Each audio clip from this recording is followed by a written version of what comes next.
can you fall through? Father, have mercy when we call on you. Well, I just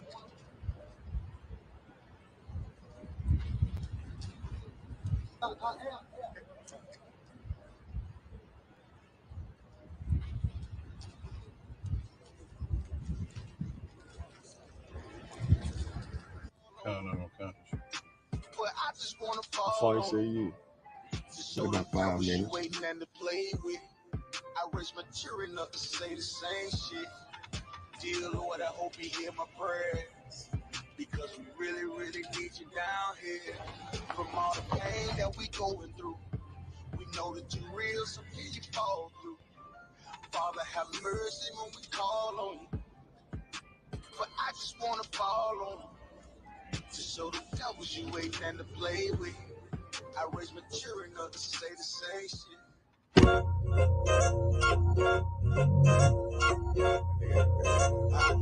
Yeah. Go ahead. Come on, West. Go ahead. Go ahead. Rocking this shit. Yeah. Go ahead. Look, I keep it low to the T. UBK play for keeps. Ain't shit sweet. Got soldiers on deck, and my youngin' did a sweep. This a whole nother way. Tell him get the fuck off the beach. I'm in the field with the cleats. He ain't one of us, he a breach. Nigga, come through all black gully jack, man. All them niggas gon' retreat. Come through all black gully jack, man. All them niggas gon' retreat. I'm in the field with the cleats. He ain't one of us, he a breach. Come through all black gully jack, man. All them niggas gon' retreat. Man, this shit is too easy. I'm on gold, but they don't believe me. You know I'm winning with the team. Screaming Vinny, VJ. Hear them devils screaming out bloody murder. I'm about to close the curtain. On my grind, bitch, I'm working. Sorry, all them lies, it ain't working. Them niggas weak, they be churching. I'm a West nigga, that's what's certain. If he cross the line, I'ma back up and I'ma hit his ass with this virus. And I come through 300 strong, 144 Leonidas. All my niggas, we eat. I'm in this bitch with the itis. Say, all y'all do the street. Day Ollie through the street. The nigga made the wrong move, he make his ass out the league. He ain't one of us, hit the league. He ain't one of us, he a preach. Come through all black gully jack, man. All them niggas go retreat. Look, I keep it low to the T. UBK play for keeps. Ain't shit sweet. Got soldiers on deck, and my youngin' did a sweep. This a whole nother way. Tell him get the fuck off the beach. I'm in the field with the cleats. He ain't one of us, he a breach. Nigga, come through all black gully jack, man. All them niggas gon' retreat. Come through all black gully jack, man. All them niggas gon' retreat. I'm in the field with the cleats. He ain't one of us, he a breach. Come through all black gully jack, man. All them niggas gon' retreat. You see this look that's on my face, bitch, I'm for real with it. I hit the streets, put on my cleats, was in the field with it. You soft as cotton, just an actor, Uncle Phil with it. And then my target's on the move, but I can still hit it. Hey, I speak true cause it's necessary. Gullah Jack revolutionary. Cold on them like January. Commander General is a visionary. Soul food, no sweets. Your preacher man, he's sweet. Matter of fact, he weak. It's wartime for peace. Think you hard, nigga, you ain't. Fuck with us, nigga, you can't. You smart cars, we tanks. We form up in ranks. We body bad, this rap shit. All black, no bright shit. Real life, no cap, bitch. Fall on them, that's cap shit. I keep it low to the T. UBK play for keeps. Ain't shit sweet. Got soldiers on deck, and my youngin' did a sweep. This a whole nother way. Tell him get the fuck off the beach. I'm in the field with the cleats. He ain't one of us, he a breach. Nigga, come through all black gully jack, man. All them niggas gon' retreat. Come through all black gully jack, man. All them niggas gon' retreat. I'm in the field with the cleats. He ain't one of us, he a breach. Come through all black gully jack, man. All them niggas gon' retreat. Go ahead.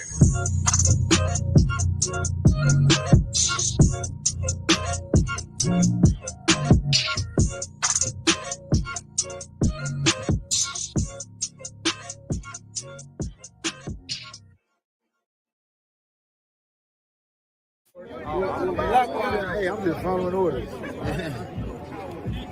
Let me get one of those slow motion pictures, bro. One of those slow motion pictures. You gotta shoot at 60 frames per second. Come on, right?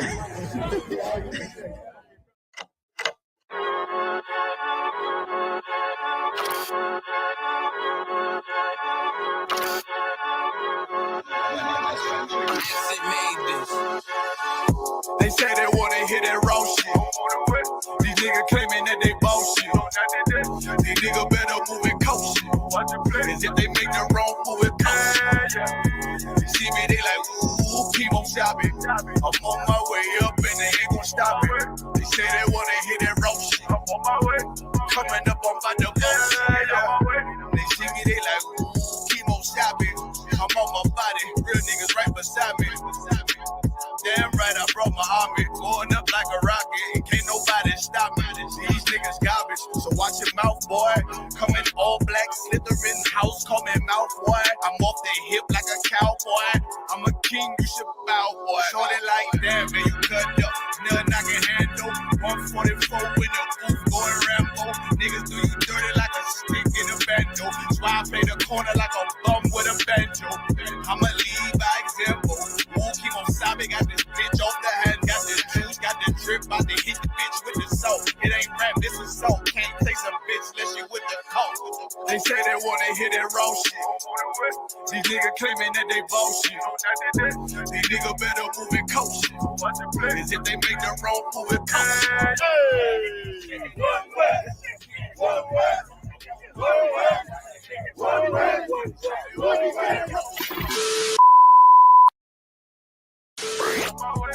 Coming up on my double.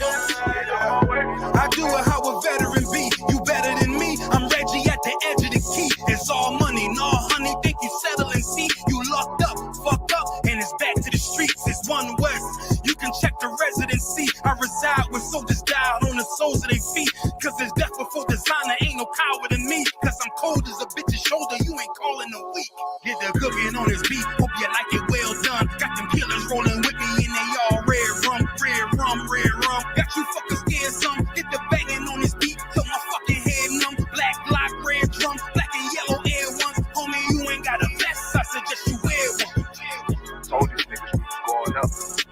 Doing a lot of talking, now these niggas ain't saying shit. Feeling like a legend in this shit, lil nigga, I'm past veteran. Never feeling third, lil nigga, I'm past second. Guns, I gotta have them all like Ash Ketchum. Shotty break a nigga ribs up like his wife left him. We all stepping, kill you with kindness cause I'm dead nice. That 5'7", put you 6 feet, not talking height. That judge giving out 5, what you doing life. These hands are rude, GPS, a mean right. That's mean right, we build different, you know the vibes. And we stamped it authentic, we notarized. I keep a 144 because I know a kind. Know it's hard, you know I'm with animals when we flowing by. We back again, no cap, when I'm with cap again. Yeah, they say they want smoke until we matching them. Everything righteous, so you know when we get back at them, you get hit up with a K, but no acronym. They say they wanna hit that raw shit. These niggas claiming that they bullshit. These niggas better move and coach shit. Cause if they make the wrong move, it coach. See me, they like, ooh, keep on shopping. I'm on my way up and they ain't gon' stop it. They say they wanna hit that raw shit. I'm on my way.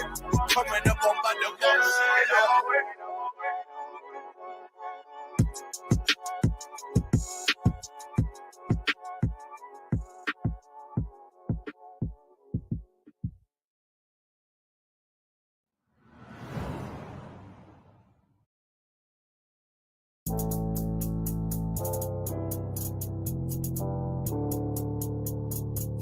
According to God, the white man is the devil. You see, I've been in here for a little minute. You know what I'm saying? And I see niggas, they like to talk a lot. They like to claim leadership. They like to claim this and that. You know what I'm saying? They like to be above what they really is and have authority. But they don't really need that authority. They don't really know what to do with that leadership. You understand? You hold hands with this white ass, need to stop and ask you to give a damn what you talk about. Don't give a fuck what you believe, nigga. Gotta stand up and serve my God. We don't pray on our knees, nigga. Yeah. See, everybody ain't with all that peace talk. Everybody ain't with all that. Let bygone be. Boy, ask you to stop and ask you to drop. It's about to get serious. When they hit us with dope and kill us with crack, where the fuck with your leaders? I'm curious.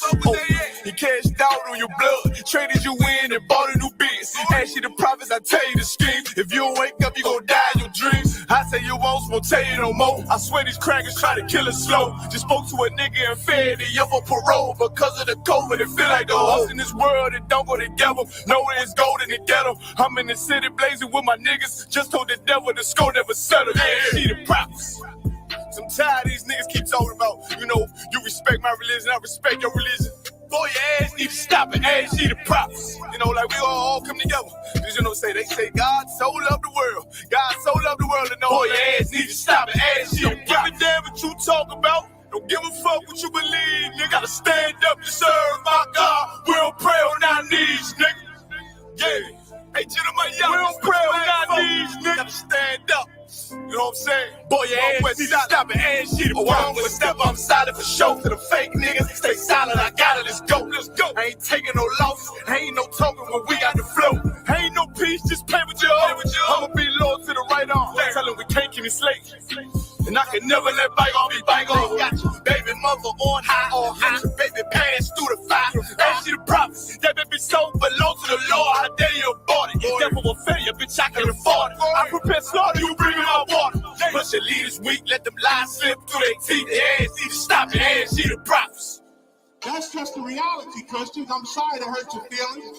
I know your pastor lied to you every Sunday for 30 years, but that's what the church is for, lying.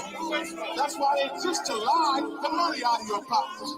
Boy, your ass need to stop it. Ass she to give a damn what you talk about. Don't give a fuck what you believe, nigga. Gotta stand up to serve my God. We don't pray on our knees, nigga.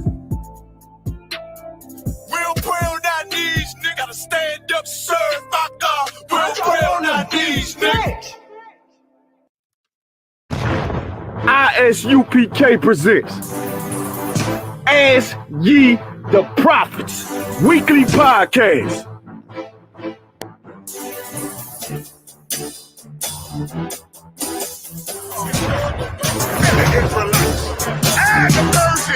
Every race in the movie. We are not the trust.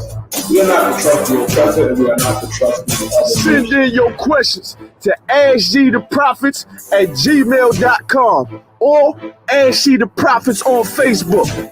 And your questions will be answered live every Wednesday, 11 a.m. Eastern Standard Time. Shalom. He's speaking of his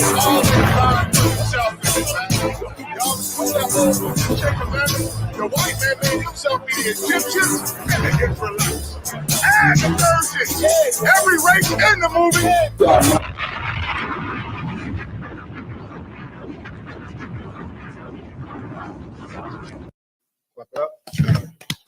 Most High in Christ, Most High in Christ. Shalom, Yasha Allah. Shalom, Israel. The water for tuning in to another episode of Ask Ye the Prophets. It's a show where we try to answer your questions, going to different topics and current events all across the board. You know, we've had calls about dreams, calls about visions, calls about somebody used to see the Shield of David, the Magan Dawada in their dreams, didn't understand it, then saw our video and came into the truth. Anything you're going through with your family, you know what I'm saying? Send the question in, and Lord willing, we can get to it. If not that day, definitely send it in before the show so we can get to it live during that show. If we get it during the show or after the show, I'll try to get to it the following week, but I will try to get to it as soon as I receive it. You understand? So any questions you got, you battling your family, they cutting you, and you something they saying you know is wrong. In the spirit, you know is wrong because you're UPK and you've been in a few classes, and so, but you don't know how to prove it. Just send your questions in. You know, outside of classes, you can always get your questions answered in class. But if you want, you can send your questions in to askyetheprophets@gmail.com, and we'll answer it live on the show. Or you could DM us at Ask Ye the Prophets on Facebook. Got a few announcements, and we are an ISUPK One West production. You understand? Under Commander General Yohana, the only man that kept his sword up and did not put it down, did not fail, and he stood with the Lord through thick and thin when everybody else ran and failed. He held this thing down and made room for us generals to come on through and support him, and then the captains, officers, all the young troopers, man, and we're going to keep this thing going. And we are the home of the truth, you understand? And we are the only ones with the whole truth, nothing but the truth, you understand? Everybody, you might see others that try to mimic us or look like us, but we didn't got reports from people in the world that they could tell they were not us. And that's a good thing, because nobody can match this spirit. You can't not be with us and still think you're the same as us. Right. You are not certified to do this job. You understand? And like many men have tried to do the job of the disciples, even in the Bible, you understand, the demons saw them and said, wait a minute, we know the disciples. We know Paul. We know Christ. But we don't know you. You guys are a bunch of fakes, and whoop their ass. You understand? Right. And that's what will happen. That's what has happened. That's what will continue to happen, to pretenders. They try to do this job and they're not certified. They're not ordained. You understand? So my first announcement is, you got Luke 16:10. Pay your tithes. Tithes is the law. It is just as important as not eating pork. Don't think you could walk around all shalom, Yahweh Shem, and know you slighting the Lord on your tithes.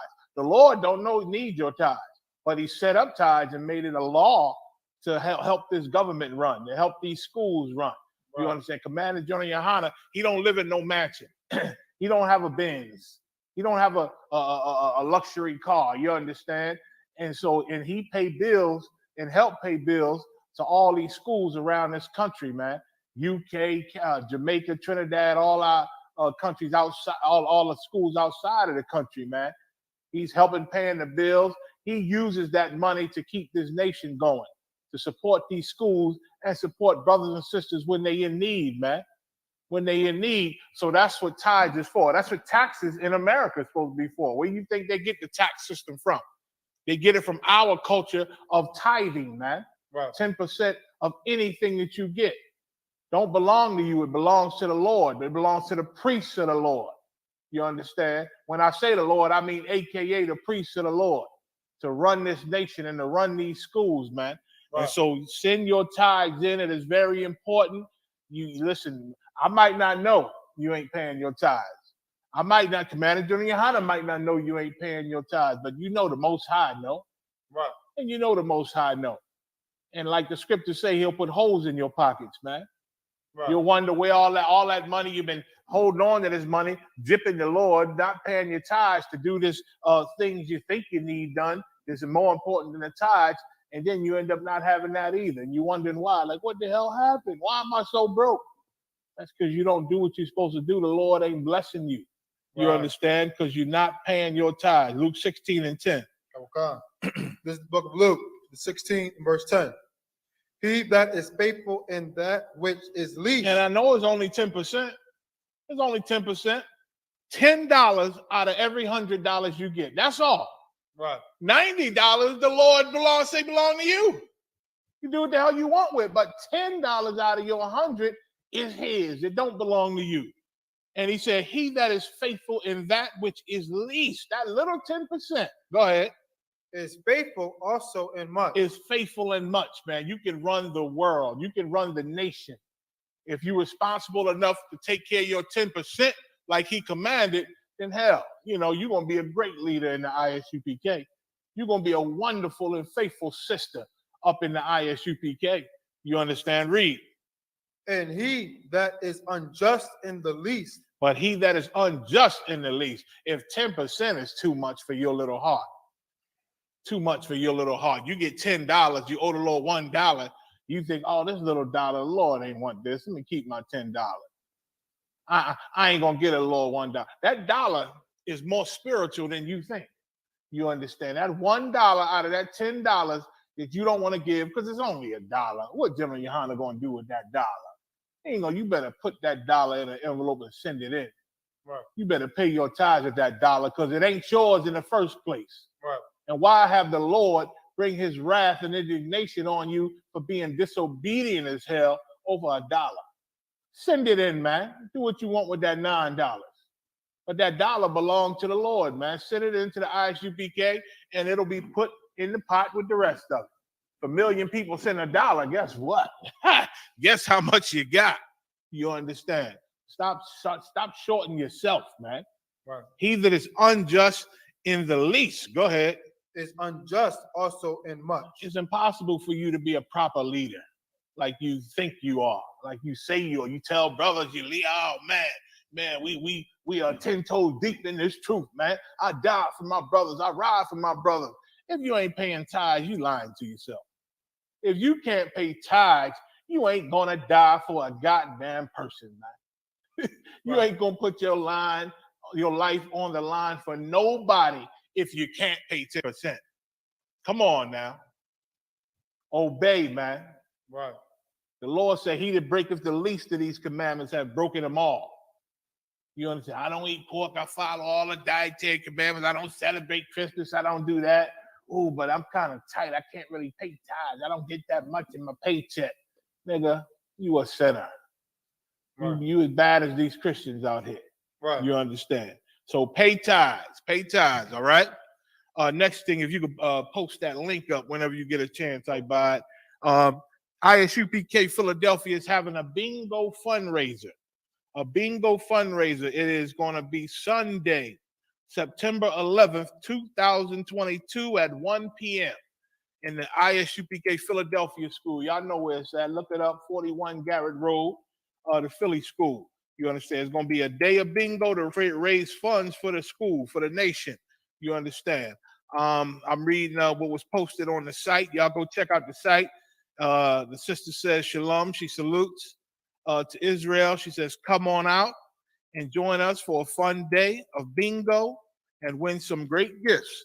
The donation cost to enter $20 to attend. Now that may seem like a bit much, but what, you gonna play 10 games of bingo, maybe even more. I mean, if you got time, why not? 10 games of bingo. Everybody get their board. It's enough room, from what I heard, was about 34 to 36 seats available, till the school is in, its capacity. So get your tickets early, because from what I understand, some of the seats have been sold already. They're not at 34 or 36 anymore. It's going down. So whoever's interested, man, check out the link. The link is up. Okay. Check out the link that Abad just posted. You understand? Go to the Facebook and click on if you're interested. Click on if you're definitely going. It's once again, it's at Philadelphia. There's going to be snacks provided, soft drinks provided. Of course, you can bring your own bag. You can bring your own brew. You can bring your own drinks. BYOB. You understand? We ain't Christian. You understand? We don't believe it's the devil's nectar. We know it's in the Bible and it's okay, right, to drink. You understand? Also, they talked me into making my curry chicken rice and peas, which I get great reviews on, man. Brothers and sisters alike love it. You know what I'm saying? I'll make a good jerk too, but I think this one just gonna be the curry. So, and listen, the curry chicken I make and the rice and peas alone is worth your $20 donation. You understand? So then you get to have fun with the brotherhood and play that bingo, win you some prizes. You know what I'm saying? Right. Sister trying to put it together to do something, to enhance this brotherhood and sisterhood in the nation. And all the schools should be doing these things, man. Little small events, you know what I'm saying, to getting together. Any city could come to any city, but you know what I'm saying? Let's do things like this. It's good to have. I know the brothers in Philly, they do a lot of things together too, man, hanging out and doing things to enhance this brotherhood. What does it say? Get the tickets early. Like I said, 36 spots. Any brother or sister not participating can make a donation towards the food, towards the drinks, and toward the supplies needed to kick off the event. Anything would be appreciated. The water. You can send all your donations to Cash App, $ Ratazabath on Cash App. Please specify what your donation is for. And she says the water. So that's it. We're going to be getting it on the bingo in September. Next announcement is for clothing and the food donation. I know a lot of brothers and sisters, man, they have a ton of clothes. They don't wear no more. Older clothes, still in nice condition, clothes that their kids grow out of, shoes and sneakers and all those things. They're still nice. They bag them up or box them up and send them to that damn Salvation Army. Well, the ISUPK is a nonprofit just like the Salvation Army. You understand? And we continuously send in barrels of food over to our brothers and sisters over in Haiti, man, and over in Jamaica and over in Trinidad and all the different countries and islands, man. So stop sending your clothing and things you done with, your toys, all them type things. Don't send them to the Salvation Army and give them the goodwill no more. Box them up nice, bag them up, and contact one of the schools at ISUPK. Get them to the nearest ISUPK location near you, or make a Right. phone call one of the brothers, man, and they'll make arrangements to come pick them things up so we can get these things to our brothers and sisters who desperately need them, man. Haiti, Trinidad, Jamaica, you understand? Toothbrushes. One sister says she got toothbrushes, soap, and small kids' clothing and shoes, man. All them things is necessary. Non-perishable, of course, because it got to travel. You understand? You got canned goods and different things, non-perishable items that our brothers and sisters could use. We the only ones loving them, man. Nobody else loves them. Nobody else is caring for them. But they constantly on our mind because they are family that we ordered to put together in these last days, man. And it's a beautiful thing when you see them come together. Right. So without further ado, the first story I got here. Give me that Sean P. Diddy, Puff Daddy story. This is a pretty decent story. This happened at the BET Awards.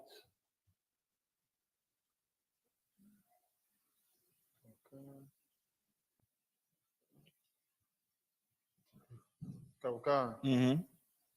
This is from the Shadow League. It's for all you hip hop heads and all you that's into the entertainers and what's going on in their world. Puff Daddy did something real special that I wasn't expecting from him. You understand? But we'll see what's up.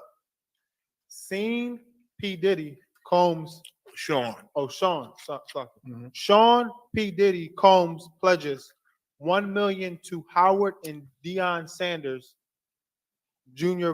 JSU football. So Puff Daddy said he gonna give $1 million to Howard University because I think he attended Howard. I believe, I ain't sure, but I believe he attended Howard, and from there went on doing interns and whatnot and became who he is. And he's going to donate $1 million to Deion Sanders, man, Jackson State University. That team, that football team, where all the top-notch black athletes are transferring to, trying to return back to their blackness, man, and support black instead of being great on white football teams and universities. Deion Sanders talked these brothers into coming and getting down with him, man. And they're going to be a powerhouse team. And they still transferring to his team. Now let's open it up, man. Once he get his team built, he should help other schools, man, make a power team in their HBCUs. All the black colleges, man, can be the best football teams out there slaughtering these white Ivy League teams. You understand? And then the money should start pouring into these colleges and universities. You understand? Because they've been neglecting them forever. That's why nobody's been going to them. But now in these last days, the Lord said the man of sin going to be revealed. And even Christians, even regular cats in the street is seeing that this devil do not love us and ain't nothing we can do to make him love us. And a lot of them, getting smart to that. And they say to hell with these white schools, man. They don't appreciate a goddamn thing. These people will never love us. I'm gonna go support my black colleges, man, and show my greatness over there. I don't care about all the prestige and all the money and all the wonderful things and facilities that these rich colleges got. I'm gonna go support the black colleges until we got just as good as facilities, man. Right. You understand? And that's the way to go. Shout out to Puff Daddy. Let me give him a hand. Because that's a good thing. Read some of the story. Okay. Because we should play for us. That's what the title says. And he's right. We should play for us. The hell, you get the best, and that's always been what keeps America going, man. It keeps white businesses flourishing because the best of us they get to make their money, to make their pockets big. You understand? To make them look great. They get the best of us, and now the best of us are starting to say, wait a minute, what am I doing, man?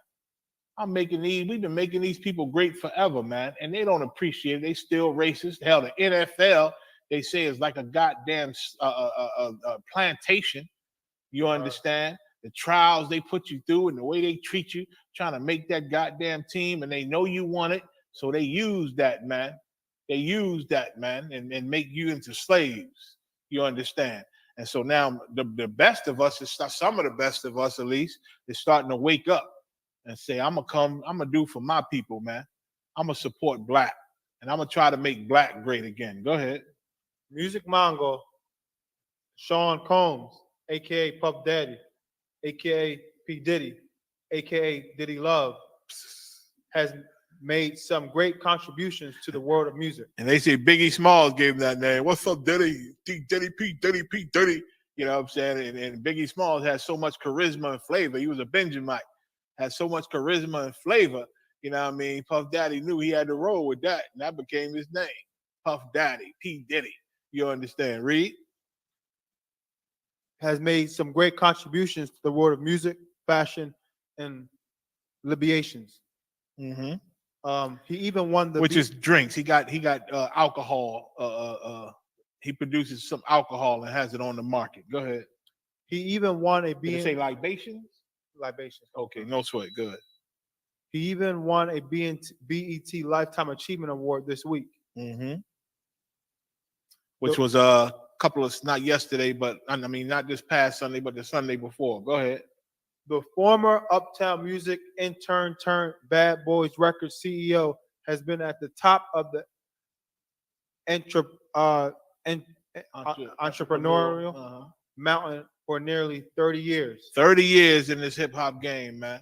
You understand? He probably learned how to be vicious. Because I know you got to be vicious in that whole world, that entertainment world. You got to be a vicious cat, man. Got to learn all the dirty little tricks and the slime ball tricks. You know what I'm saying? I'm sure he did dirt to get ahead in this world, like anyone will have to in Satan's kingdom. To get ahead, man, you got to cut a lot of backdoor, backstabbing deals. The former Howard University student completed 2 years at the legendary HBCU before leaving for the internship with Uptown Records that changed his life. Okay, so he did it in Howard. That's why he donated $1 million to them. Go ahead. Known as a trendsetter, Diddy loves the spotlight and the opportunity to show his staying power. Uh-huh. During his acceptance speech at the BET Awards, Diddy thanked a ton of folks who helped along his incredible journey.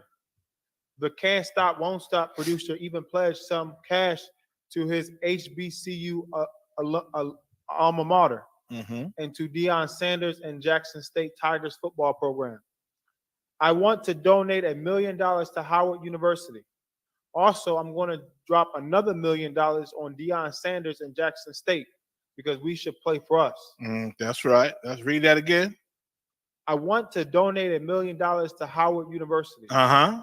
Also, I'm going to drop another $1 million on Deion Sanders and Jackson State because we should play for us. Damn right. That's some good words. That's some good words. Out of all he done, this was something good that he did here, that he's doing or plan on doing. You know what I'm saying? Helping Deion Sanders build that black university. And I hope it spread. It should spread.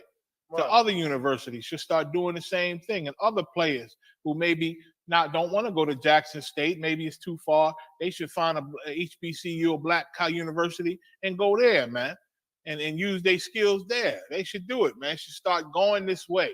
Once again, the Lord said the man of sin going to be revealed.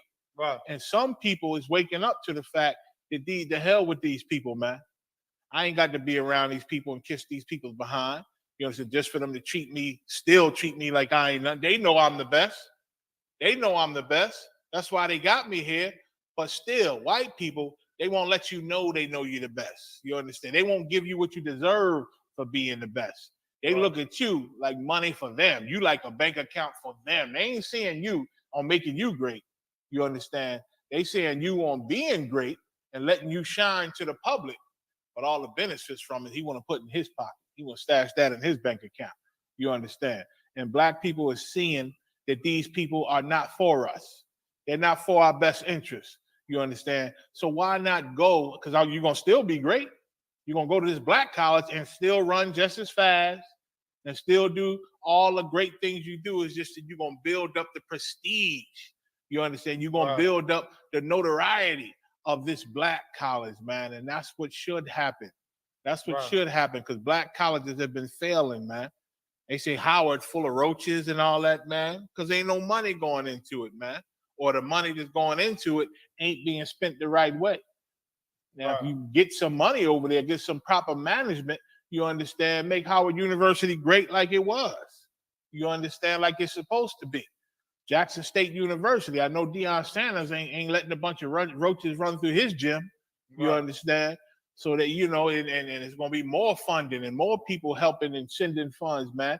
and making it great. That's what everybody should be doing, man. Sending to build these universities up. Right. That's one of the second most important things to do in life as a black and brown person, to help black people come up and black businesses and things come up. The first thing you should be doing is supporting the ISUPK. Right. Don't let me forget that. Right. You understand? You should be, Puff Daddy should be sending money to the ISUPK also. And Deion Sanders also. They all should be supporting the ISUPK so that the Lord can bless them and all the things that they do. You understand? Right. But again, they making baby steps. You understand? Making baby steps, Lord willing. And everybody done heard of us. I done heard a lot of Christians, man, organizations I buy, teaching things that Christians ain't never taught before and saying things that I saw an Arab battling a Christian. I think the Christian was Haitian. He had a heavy Haitian type accent, and the Muslim was an actual Arab. You know what I'm saying? And they was in this thing called Preacher's Corner or something. They was on the street somewhere. I don't know where. I saw a piece of it. And the Muslim who worships stones, you know what I'm saying, and got a book called the Quran that God never wrote. It ain't prophetic. It ain't got nothing heavy in there.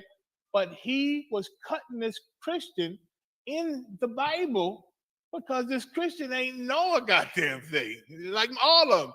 The Arab said, listen, okay, you believe in your Jesus, right? He said, the Christian said, you don't love Jesus. Why you talk against Jesus? He said, I'm not talking against Jesus, but you say you love Jesus, right? Is Jesus God?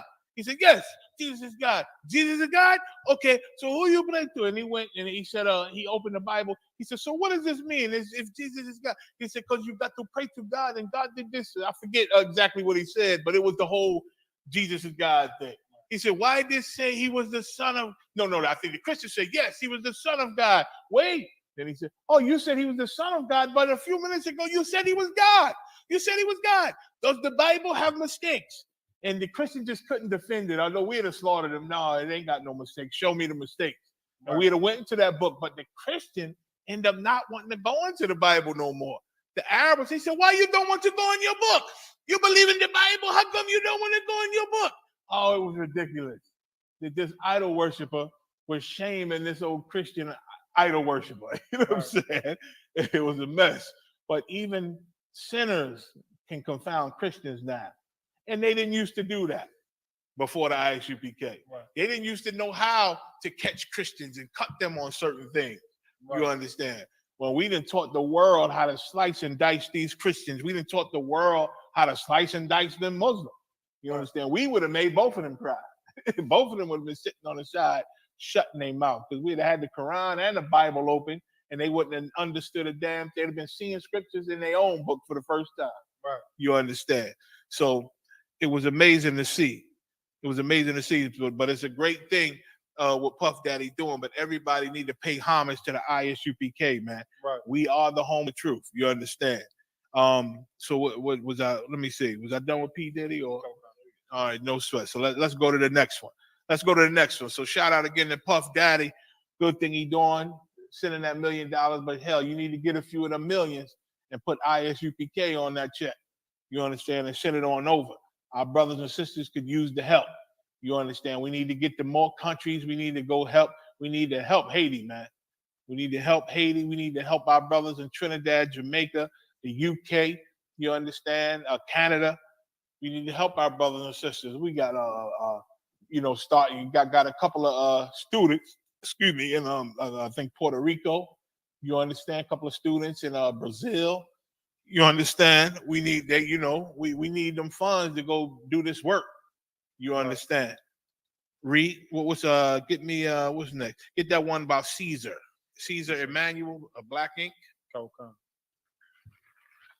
Black Ink, sir. Mm-hmm. Should say Caesar Emmanuel, I believe. Yeah.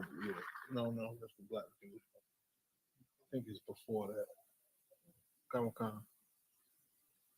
Maybe I can pull it up. Let me double check. Come. That's your messenger? Right here. Come. Double check. No sweat. Let me make sure I sent it to you. I'm pretty sure, but let me check anyway. All right, Ibad Haya.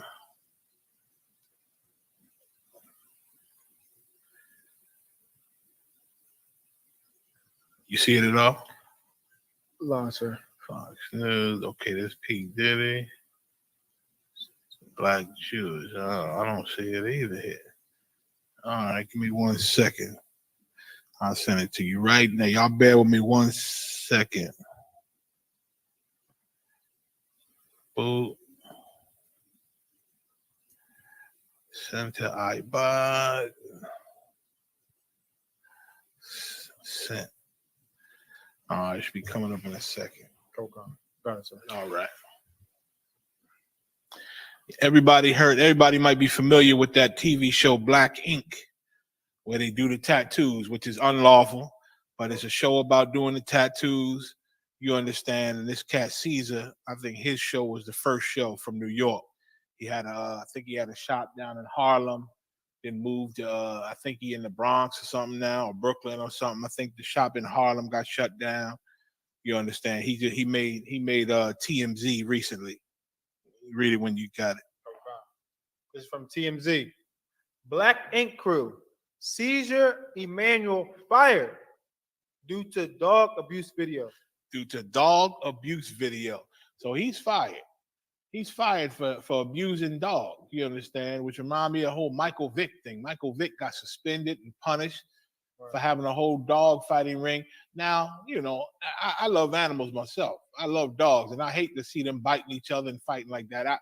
I don't like that myself. You understand? But the world seems to go crazy when people when people have these dogs fighting. A lot more crazy than they go over people murdering each other. Right. You understand? Over human beings getting murdered. You understand? Over black people getting shot down every day. Police or shoot us before they shoot a dog.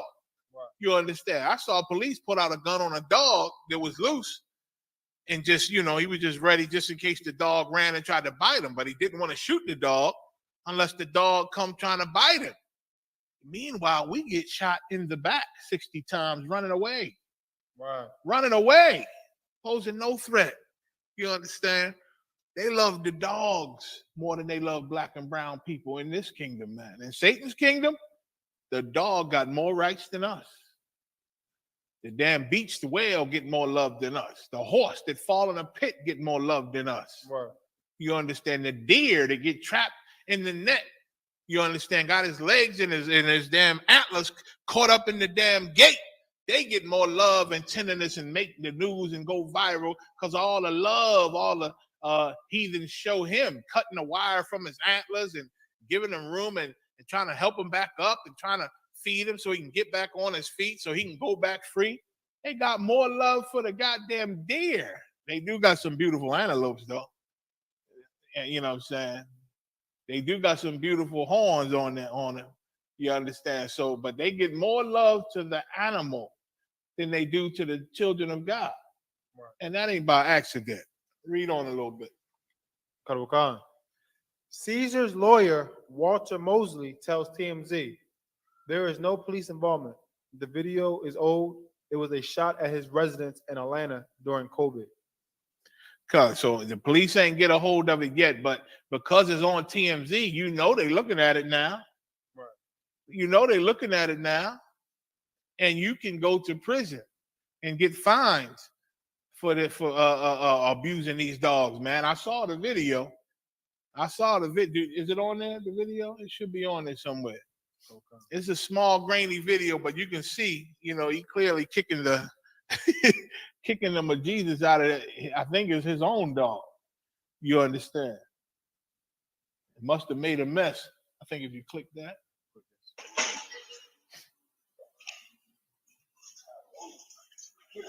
Yeah, it's at the bottom. The one at the bottom is the surveillance of his home. I think something happened. The dog got out and made a mess, knocked the cans over something. I don't know. But they're gonna show Caesar kicking the hell out the dog and smashing the trash can against the dog. That's the dog. You see him in the lower right. Now he going in front of the white car. I ain't sure what he did. I can't see. That's Caesar come out at night. He take the chair. Oh, I forgot about the chair. Smack out! Smack out! He whooping the dog ass with the chair. And that little gesture, Esau will lock you out because Esau's a dog himself and he loved them dogs. He loved them dogs. And they got a whole law. They got laws against cruelty to animals. Right. So the dog still won. Okay, this is another shot. I think it's some more. Okay. He come over. Look like he got dressed. No. Yeah, look like he got dressed. He come out. Oh yeah, that's like a trash can that the dog must have knocked over or something. Something that he knocked over. Trash barrel. Piss Caesar off.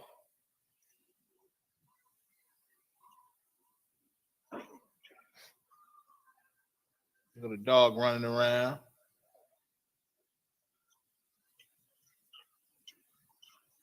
He might be. They say picked the dog up and threw him.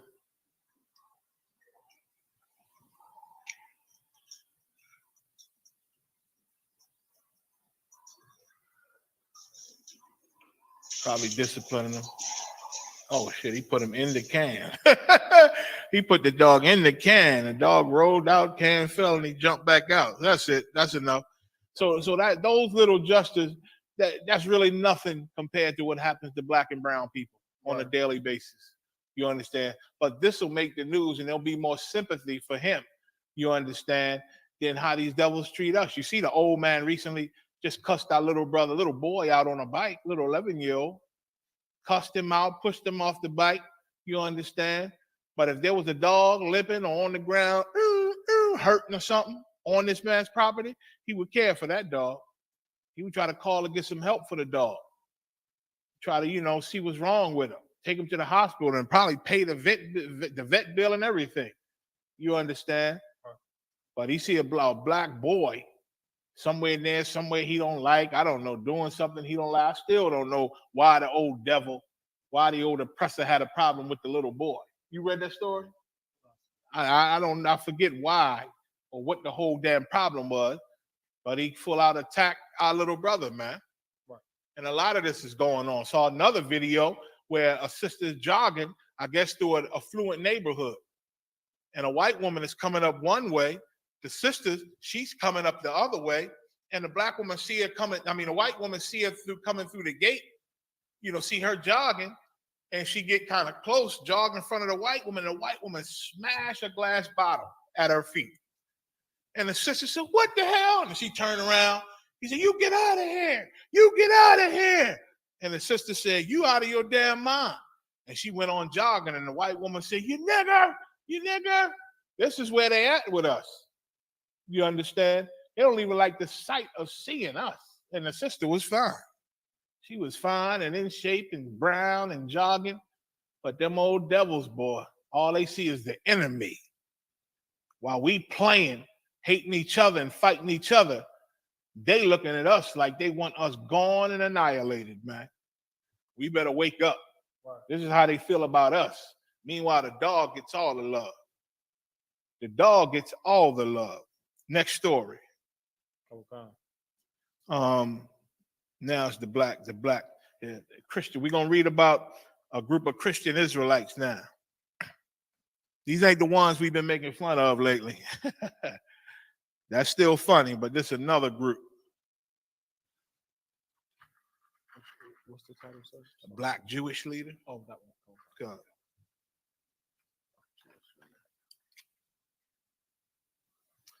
Khan. This is from apnews.com. And these people, they referred to as black Jewish people. Go ahead. Khan. Black Jewish leader works to boost community. Right. So go ahead. Inclusiveness. Right. So this brother who's also Jewish, he follows the Jewish religion. You understand? And he is mad, and now he on a whole campaign on trying to make Jewish people love him, trying to make Jewish people be more inclusive. within the Jewish community, trying to make the Jewish community accept niggas in the Jewish community as one of them. You understand that age-old fight of us trying to do whatever we can to kiss the crack of their behind so that they can love us a little bit. Because we just need to be loved by Massa. We just need to be loved by our oppressor. Go ahead.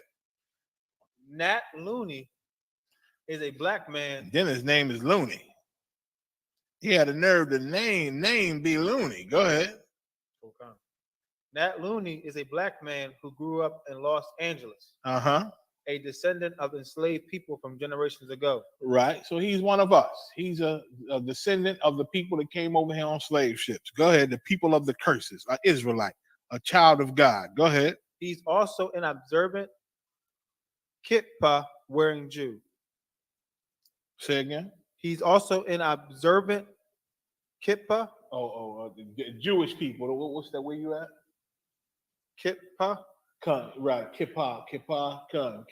That's a term. That's a Jewish term, a Yiddish term, meaning he's a black, but he's also following the Jewish religion, the Orthodox Jewish people. Go ahead.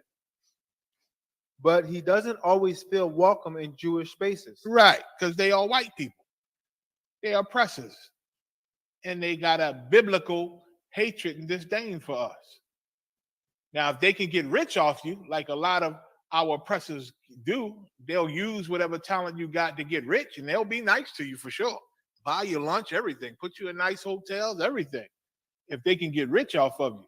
But if they got no use for you, if you can't make their pockets fat, they don't want you around them. Read. His skin color sometimes elicits questioning glances, suspicions, and hurtful assumptions. Once he walked into a synagogue dressed for Shabbat services in slacks and a button-down shirt, and was told to go to the kitchen. Right. So he came in to the synagogue, wearing just a buttoned-up shirt, wearing like dress clothes. You understand? Dress clothes, but wasn't wearing, I guess, the Jewish outfit that they wear and all that black suit with the black hat and the little twisty curls. I don't know, the little two fringes on the jacket. He had a button-down shirt and some slacks, right? And they told him, hey, take him to the kitchen. Told him to go to the kitchen. That's like, look, hide him in the back. Hide him in the back. It's 2022. Go ahead. The last thing you want to happen when you go to a synagogue to attend a service, Looney said, is to be treated like you don't belong. Oh, look at that. Look at that. That's a surprise to you, Looney? That's a surprise that white people don't want you near them. Just because you're trying to pray to their God, they still ain't going to love you. Christians been praying to that white Jesus and white God for centuries. Forever, man. And they still burn a cross in your lawn. And they still try to murder you and lynch you.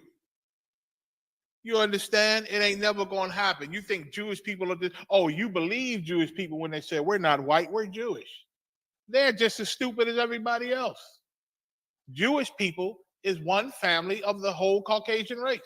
Right. They're the same family and bloodline as white Americans, white Russians, white French, white Germans, right, white Polish, white Australians, so-called white.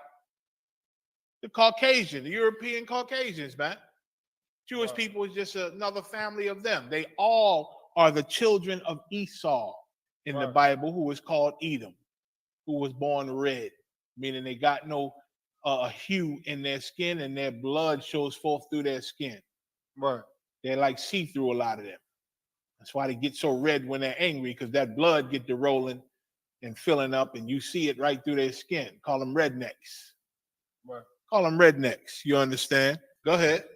Now Looney is in a position to do something about that. Uh-huh. After being named to the new role of Director of Community, Safety, and Belonging for the Jewish Equity, Diversity, and Inclusion Team at the Jewish Federations of North America, right, or JFNA, in April, he believes he can channel his painful personal experiences. He gonna channel all that pain, all that anguish for these racist bastards that he didn't had to live through. He ain't gonna hate them because of it. He ain't gonna separate from them because of it. He ain't gonna leave them alone because of it. In fact, He's going to try to embrace them harder because of it. Read that line again. He believes he can channel his painful personal experiences. So he's going to take all the racism that he done endured, all the hatred he done endured. Go ahead. into healing divisions and changing perception. He's going to try to heal them divisions.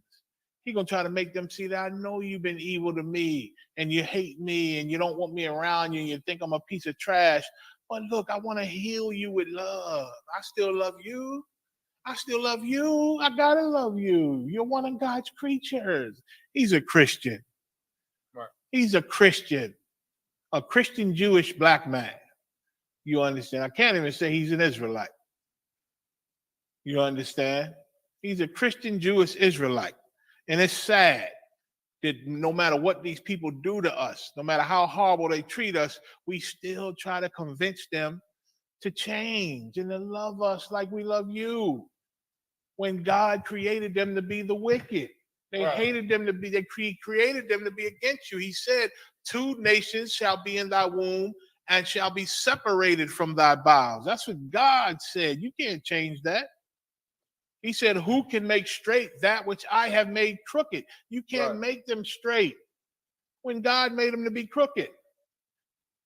He called them the vessels of destruction. No, the vessels of wrath, fitted for destruction. That's what he calls them in Romans. And you trying to change their heart. You trying to change them, huh? Please. Come into the ISUPK, Looney, and all your friends and your family, if you love them, come learn your real culture, man. Get down with the beards and the boots and the braids. And really embrace your culture. And you'll understand. Give me Revelation 2:9. And understand who these people are that you're trying to chase after and love. I knew a group of cats who used to follow after Jewish traditions. They was a little better than this cat because they wouldn't sit amongst the Jewish people, but they did have a lot of Jewish traditions. But that was just a stepping stone before they came fully into the truth. They looking for the truth. You understand? But they would have Passovers with boiled eggs and like a green lettuce or something. Because that's what Amalek did sometimes. I think the egg had some spirit like Easter, like birth, and the birth of Jesus or some crap like that. And then they would have horseradishes, which, you know, when you bite into a horseradish, you know, your eyes water and your nose snot. It releases some things that kind of burn you and give you a sensation. They think that's because of the struggle of what Jewish people went through. You understand, and the pain of what Jewish people go through. Some of them beat themselves on the back with like a little whip, like Catholics do. Catholics beat themselves for the suffering of Christ. You understand? Some Jewish people do the same thing. It's the same spirit that the Catholics do it, but they say it's just the suffering of Jewish people been through, you know, under the Most High, when that wasn't even them going through that. That was us going through all that pain and all that tribulation. Read Revelation 2:9. This is the book of Revelation 2, verse 9. I know thy works and tribulation. And this is Christ. This is Christ saying this to John while he was in a prison called Patmos. You understand? He said, I know thy works, speaking to all Israel. Go ahead. And tribulation. And tribulation. He knows how hard we working, trying to survive. He know all the tribulation, which is trouble. He know the trouble we going through, the fight we going through to stay alive in this hell under all of our many oppressors. Go ahead. And poverty. And he knows our poverty. He knows they won't let us get ahead. He knows they redline us and blackball us and cut us out and make rules not to rent to us. That's why they want to know your zip code and where you live. That way it gives them a good idea of who you are and where you're from. And they make decisions based on your zip codes, you understand, and where you live, you understand, because you are the people that are hidden in this world, man. You are the hidden ones. You are the oppressed. He said he knows your poverty. Go ahead. But thou art rich. But you are still rich, even though you're in poverty, even though you're in hell, even though you're working, scraping and trying to survive, trying to come off the drugs, trying to stay right. But this hell, you know, and you with no answers and being ignorant, you just turn to the worst. You understand? The Lord knows you going through all these things, and he still said you're rich. But thou art rich. Why would he say you're rich? Go ahead. And I know the blasphemy. He knows you're rich because there's a blasphemy on this earth that's causing you to be poor, impoverished. There's a blasphemy going on this earth that's causing you to go through all this trouble. There's a blasphemy going on this earth that's causing you to go through the tribulation. And what did it say the first word? I know that the works, making you work triple times as hard as your oppressors and everybody around you, and you receive the least benefits. You receive the least benefits, even though you work triply hard than all of them. Right. You understand? There's a blasphemy on the earth been going on, that's causing all of this. Go ahead. Which say they are Jews. He knows the blasphemy of the people that say they are Jews. Go ahead. And are not. But they are not Jews, because you are the real Jews. Right. Black and brown man, poor man, impoverished man, man that's going through tribulation, man that's working harder than anybody else on the earth, yet they call you lazy. They call you lazy when you cleaning their floors, right, taking out their trash, answering their phones, shutting off their lights. You understand? But you the lazy one. Fixing their cars and automobiles, watching their babies, but you the lazy one. You understand? This is how they treat us. That's how they treat us, and able to get away with it because our culture has been stripped from us. Jeremiah said, thou shalt discontinue from thine heritage. And these people are the ones that stole it, the ones that say they are Jews and are not. And that's who Looney's following. That's who Looney's trying to get down with, the very people who stole his royalty. Right. The very people who stole what's glorious to him. He chasing behind them, trying to find glory, but he ain't going to find it with them. If he want his glory, he better come get down with One West. Right. ISUPK. That's where you find your glory, black and brown man. It's the only way to get your glory back and get on that road. Read. Okay. But are the synagogue of Satan. But are the synagogue of Satan. Christ said they're Satan. Christ calling them the devil. Right. We didn't wake up and just say, you know what, we don't like Jewish people. I think we're gonna call them the devil. Now let's find out what we're gonna say when we tell people why. You tell people why, because God called them the devil. Christ called them the devil. Right. All of their actions. Devil means deceiver. Right. All their actions prove they're the devil. You understand? It ain't hard to see. Read 3 and 9. And then I'm going to go into a few of these questions on here. Okay. This is the book of Revelation, 3 and verse 9. Mm-hmm. Behold, I will make them of the synagogue of Satan, which say they are Jews and are not. He going to make them the same people we just talking about. Jewish people. I tell them all the time. I worked with an Edomite, right? I had to work with him. I did security. And we did little separate jobs on the slavery I was on. And, he knew I was an Israelite, everything. And he was like, he did music. So back then, there was a brother in the truth named Haradapia who was doing music in the school and doing events.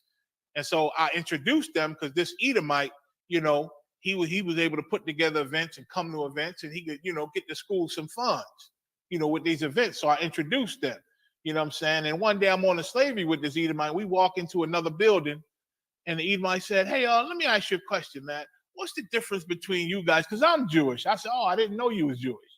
You know what I'm saying? He said, yeah, I follow Judaism. He said, and he wasn't Amalek. He was a regular Edomite that just decided to follow be Jewish, right? Follow the Jewish people. He said, yeah, I'm Jewish, right? And so what's the difference between Jewish people and you Israelites? I said, okay. I said, this is the difference. I said, your shirt, he had on a red shirt or something. I said, your shirt, right? It's red. He said, yeah. I said, now, if your shirt was reddish, it wouldn't be red no more, right? He said, oh, I gotcha. I said, that's all. That's the only difference is Jewish mean not really a Jew. Wanting to be a Jew, close to being a Jew, really trying to be a Jew, but not a Jew. Israelites believe we are the biblical born ethnic Jews.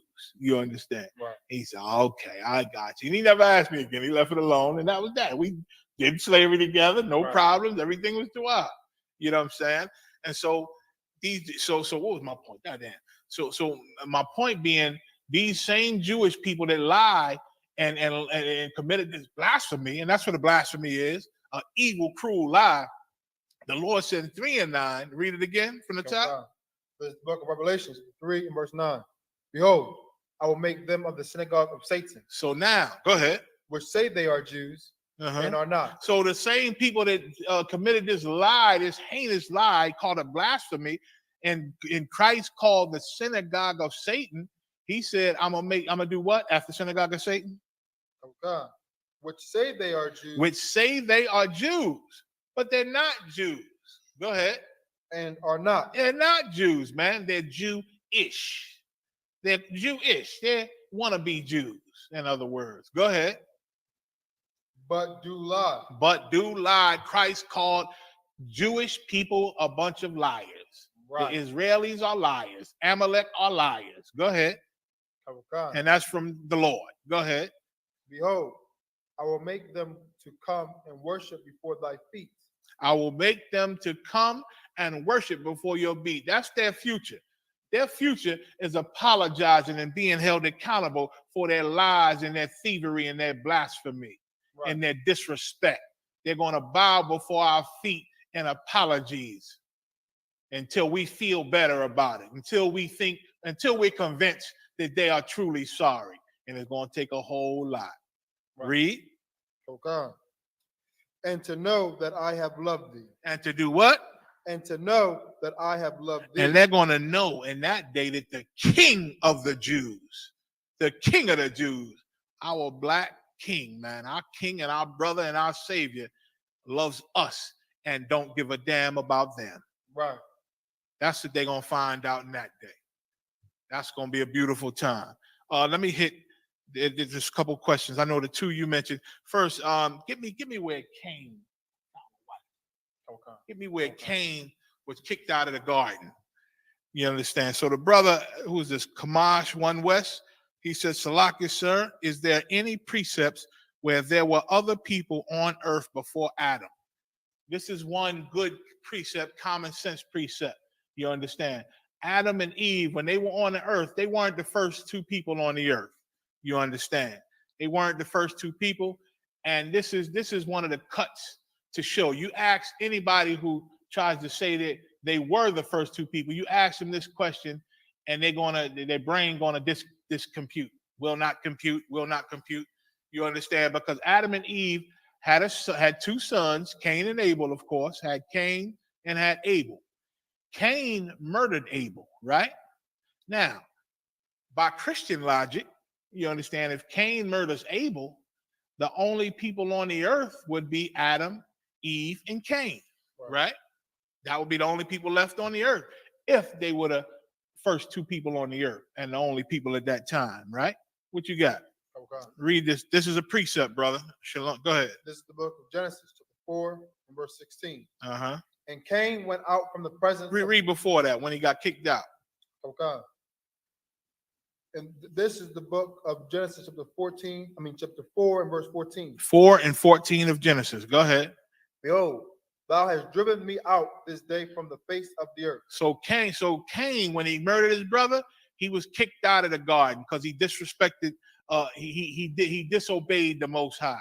The Most High gave him a shot too. Abel was sacrificing flesh and meat before the Lord, and the Lord accepted that sacrifice, the best of his animals. You understand? Cain, he sacrificed wheat and barley and grain, which the Lord did not like that sacrifice. You understand? And so Cain was mad at Abel because the Lord accepted Abel's sacrifice and not his.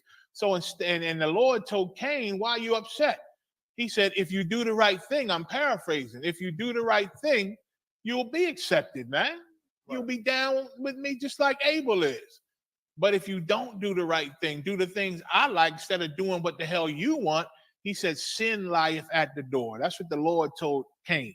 Right. Instead of doing that and doing the right thing and getting the Lord's love, he said, I'm going to just get rid of Cain. I'm going to just get rid of Abel. I'm going to get rid of him. And he murdered Abel. He murdered his brother and got rid of him. And thought, now the Lord got to accept me. But the Lord ain't got to accept you. You understand? the Lord punished Cain and pushed Cain out of the garden, which the garden was the entire land of Israel. Right. All that land of plenty over there in the middle, plenty in the over there in the Middle East with full of oil and used to be good, wonderful things when we was there. That land was producing everything that made us powerful and rich and fed us. Now the heathens got it.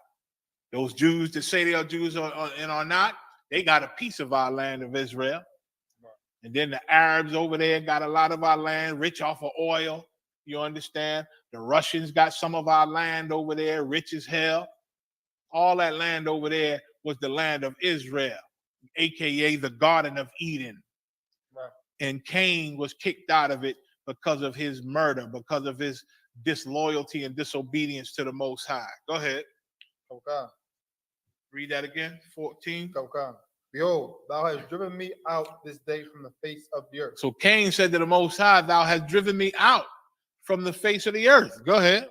And from thy face shall I be hid. And now I'm going to be hidden from your face, meaning ain't going to have your protection. Read. And I shall be a fugitive and a vagabond. I shall be a fugitive and a vagabond. And that's what Cain was. And listen, the spirit of Cain was born into the earth again through the spirit of Esau. Wow. Esau, when he was born, he housed that evil spirit of Cain, of being a fugitive and a vagabond. That's why our oppressor today, aka white people, aka Caucasians, they are fugitives and vagabonds, meaning they have no real home. They have no home. They go from place to place and just become whatever place they're in. White people go to Egypt and become Egyptians. White people go into the jungle and become Tarzan, become the monkey. White people go to China and they become Chinese. They start dressing like the Chinese and become Chinese. A lot of Chinese leaders over there are really Edomite descendants. A lot of them Arab leaders are Edomite descendants, some of them. Because Esau then went everywhere and became the people, man. He just become you. Like Amalek did, like Jewish people did. They just become you. You understand? They are fugitives and vagabonds. Read. And the earth. And it shall come to pass that everyone that findeth me shall slay me. Because Cain understood that without the Lord's face being on you, being hid from his face, meaning all your enemies could kill you. Now, who the hell is Cain talking about? First of all, if I leave, Lord, everyone that find me gonna kill me. Right. He ain't talking about Adam and Eve. Abel is gone. But Lord, if I'm hid from your face, everyone, that's people, right, everyone that find me shall kill me. That's one, brother Kamash. Read. Verse 15. And the Lord said unto him, therefore, whoever slayeth Cain, vengeance shall be taken on him sevenfold. And the Lord had the word passed around. Anybody that killed Cain, vengeance going to be taken upon you. He warning people. People were warned. The word went out for nobody to kill Cain or touch Cain, or the Lord will deal with you. Go ahead. And the Lord set a mark upon Cain, lest any finding him should kill him. Any people. He set a mark on Cain. What was that mark? That mark is what you see when you see a Caucasian man, when you see an Edomite, when you see a white person. That lack of pigment, that skin that they got. Right. That skin where you see in the blood through their skin. That's the mark that was put on Cain. And that's the mark of the murderer. He had the mark of bloodshed. You ever heard the term blood on your hands? That's the mark that was given to Cain. The mark of blood. And whenever anybody see him, they say, whoa, hold up. Oh, this is Cain. Right. That's the mark of blood. He killed his brother. Nobody's to kill him. Nobody's to kill him or vengeance, or God will take vengeance on you. Read. Okay. Verse 15. Verse 16. And Cain went out from the presence of the Lord. So Cain left the Garden of Eden. That's what it means, the presence of the Lord. He left our motherland, the land of Israel. Go ahead. And dwelt in the land of Nod. And went and dwelled in a land called Nod. Go ahead. On the east of Eden. Right. Verse 17. It was east of our land. Go ahead. And Cain knew his wife. And Cain did what? knew his wife. Cain knew his wife. So Kamash, where in the hell did this wife come from? Right. Where does wife come from? You understand? He went and got married. He went and found him a woman and got married because there were other people on the earth who had daughters, who had sisters. There was other women on the earth, not just Eve. There was other men on the earth, not just Adam. Right. You understand? Adam and Eve were just the first two to come into the grace of the Most High God. Right. Adam was the first man to come into the truth, and Eve was his woman. You understand? The first woman to come into the truth. You understand? And so Cain, read it again. And Cain knew his wife. Uh-huh. And she conceived. And she had babies. And she got pregnant. Go ahead. And bare Enoch. Go ahead. And he builded a city and called the name of the city after the name of his son Enoch. Go ahead. Verse 18. And unto Enoch was born Irad. Okay, so they go into the lineage. But then you read down, you're going to see Cain got some other wives. He had more than one wife. You understand? Which was the culture that the Most High set up on the earth. Cain had other wives. He got these women from the children of the other people that were on the earth. You understand? Right. So I'm going to go up to them earlier questions. Do you have that in front of you? I can't pull it up on my phone for some reason. They stopped me from scrolling too far. I had a couple of questions early in the show. I can't grab it right now. You can't get it. Oh, man. Hey, Salaki, I think a couple sisters said there's some questions. Or one sister sent in 2 questions. Resend it because we can't access it right now. It won't let us scroll up far enough to see your questions. I know it was 2 scriptures. Repost it again. And we'll go into your question, sis. If you're still with us, let's see. Let's go to. So we talked about the Christian Israelite, the black Christian, right? So speaking of Christian Israelites, let's go into the weed users, the weed story. Okay. Since we on the topic of Christian Israelites, they love their weed. Believe it or not, they love it. They put it in cookies, everything. Everything. Some Israelites still believe weed come from the earth, brother. So it's okay. It's okay. You how about see me outside? It's okay, because it comes from the earth. It's like a vegetation. But Lord ain't never say smoke the lettuce or smoke the collard green. Right. He didn't say roll it up and smoke it. And guess what? Heroin comes from the earth too, dum-dum. Right. Cocaine comes from the earth. It all comes from the earth. Right. But the Lord didn't make them things for us to smoke and get high with out of our mind, man. Right. You think you smoke weed, you think you ain't no drug addict. You still a drug addict. Right. Weed don't do nothing to me. I've been smoking it for 40 years. You don't see Snoop Dogg? Snoop Dogg ain't in his best health and in his best wits. Right. You understand? He popular and famous because, like General Hyman brought out the other night, white hippies love him. White people love him because he's like a 60s, 70s hippie. You understand? A weed smoking hippie. You understand? Or Snoop Dogg will tell you he do performances and he turned his back to the show and he revealed that he got a little cheat note because he forgets the lyrics of his songs. He do a show and he turned his back sometimes and he got a little cheat sheet looking to read the lyrics because he done forgot his lyrics. That's what weed affects your brain. Y'all don't know that? And that brain affects your bodily functions, your motors. You know what I'm saying? Weed is not harmless. You understand? Read. This is from CNN.com. Weed users nearly 25% more likely to need emergency care and hospitalization. So now, when you compare weed users, they did the study, and weed addicts compared to people who don't smoke weed, they have a 25% higher chance of being rushed to the hospital for some problem, for some ailment. Go ahead. Using recreational marijuana is associated with a higher risk of emergency room care and being hospitalized for any reason, a new study has found. Right, for any reason, meaning that weed is affecting your brain. So when parts of your brain is hurt and damaged, other parts of your bodies get damaged and don't work right. And other sicknesses that you might develop normally for short term, because your brain is affected and your brain ain't properly healing them things, you end up worse and getting sick harder for longer and got to go to the emergency room. That's what they saying. Out of the emergency room, a lot of them patients, man, is turning up to be weed addicts. Go ahead. Cannabis use is not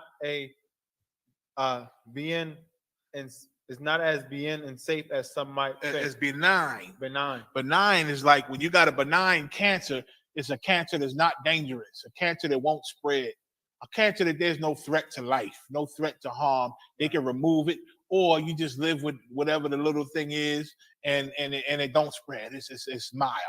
You understand? That's what benign is. So they saying, read that again about benign. Okay. Cannabis use is not as benign and safe as some might think. Right. So benign, and it's not as innocent. It does hurt you. They saying. Right. It does hurt you. It does harm you. Contrary to what people have been saying for years, it don't hurt nothing. Go ahead.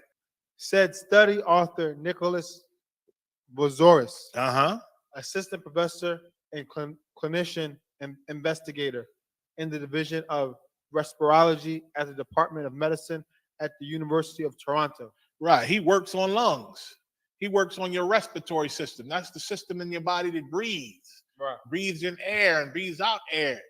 You think that weed smoke don't affect that? Smoke, any smoke affects your lungs, breathing it in and out all the goddamn time. Right. You understand? Read. Our study demonstrates that the use of this substance is associated with serious negative outcomes, specifically emergency department visits and hospitalizations. Right. So they seeing out of all these emergency department visits and all these hospitalizations of people getting sick and having different problems, they find out a lot of them is smoking this weed, man, heavy.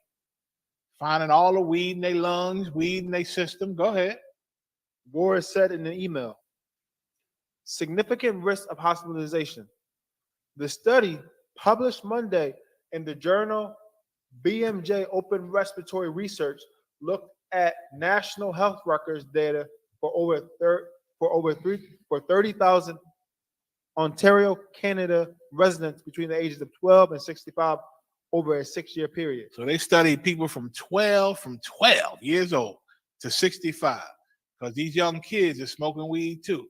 Aunts and uncles who are weed addicts, who think weed don't hurt you, ain't nothing wrong, they introducing the children to it. Now, I was one of them children, me and my cousins, you know what I'm saying? Our aunts used to smoke a ton of weed and used to do the shotgun to us. We just thought it was so fun.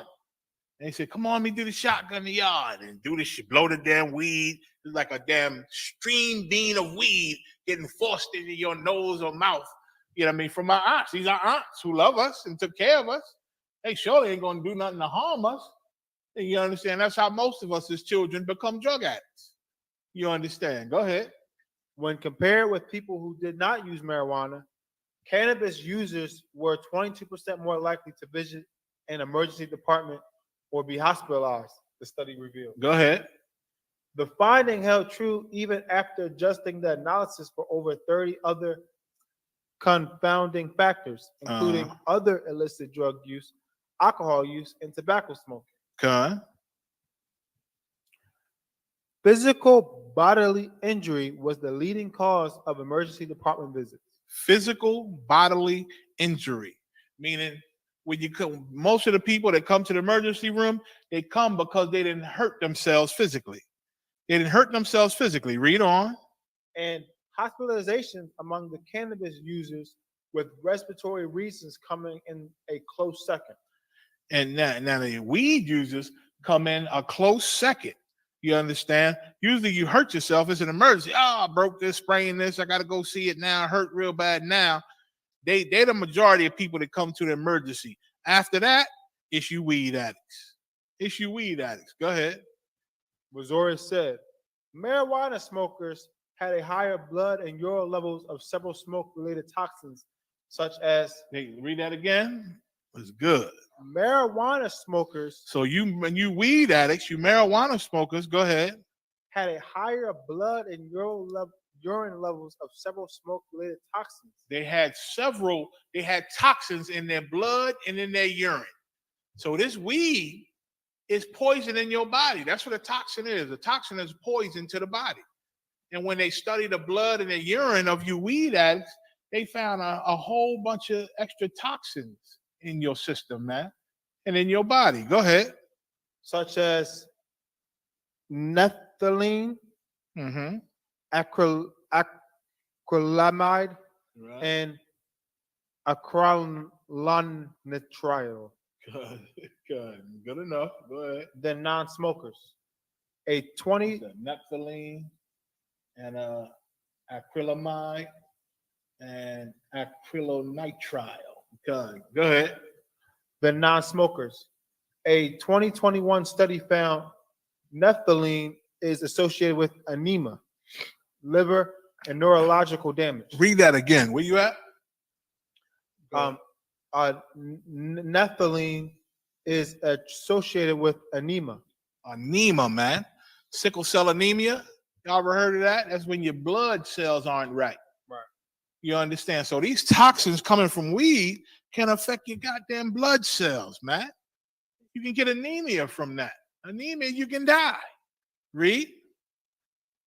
Kawakan. Liver and neurological damage. Liver. You know what liver does, right?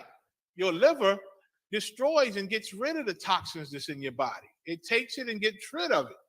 You understand? But if your liver is damaged, that means the toxins is so great and so rough, it's destroying your liver. And now the liver can't fight off the little toxins.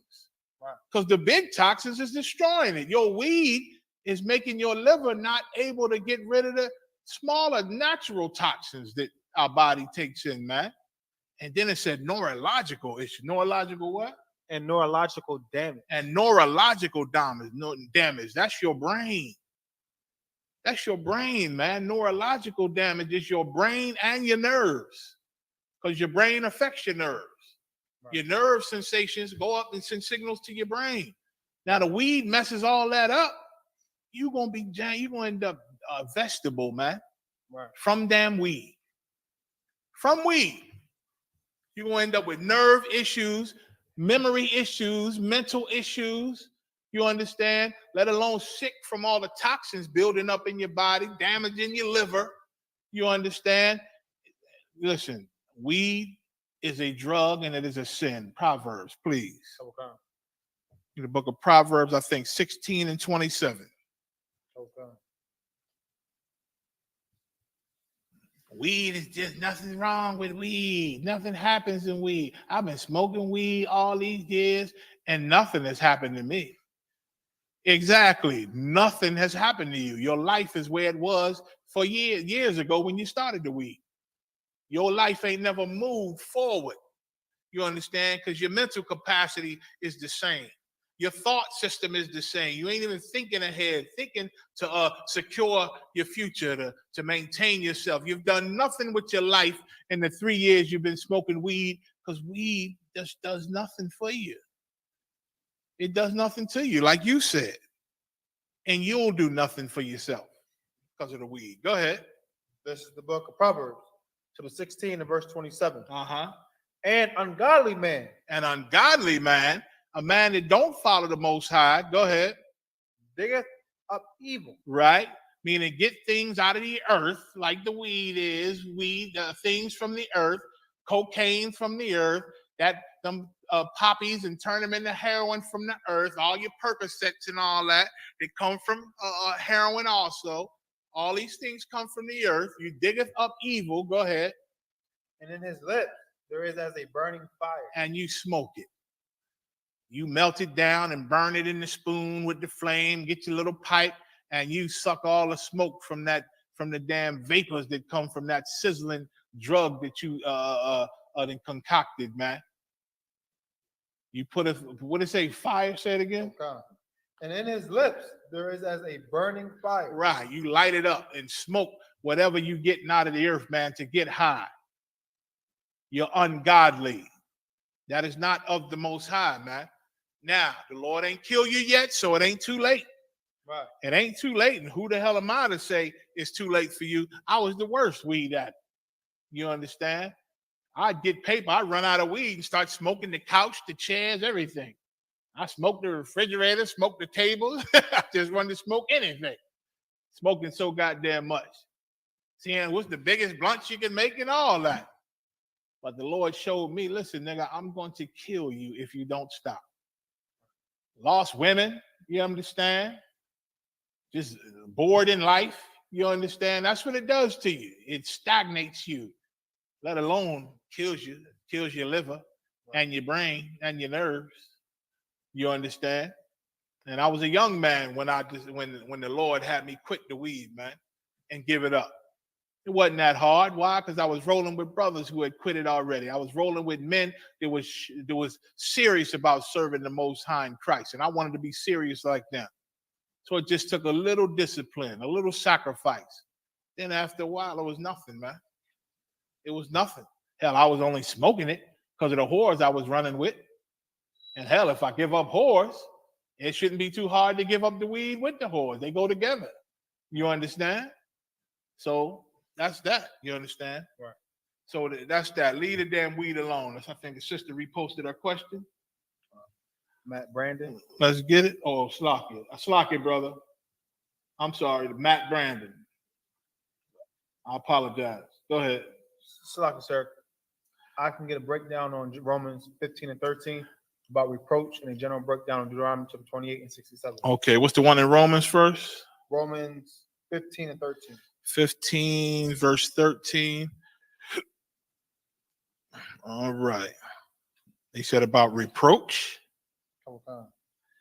Okay, I don't see the word reproach. 15 and 3. 15 and 3. Okay.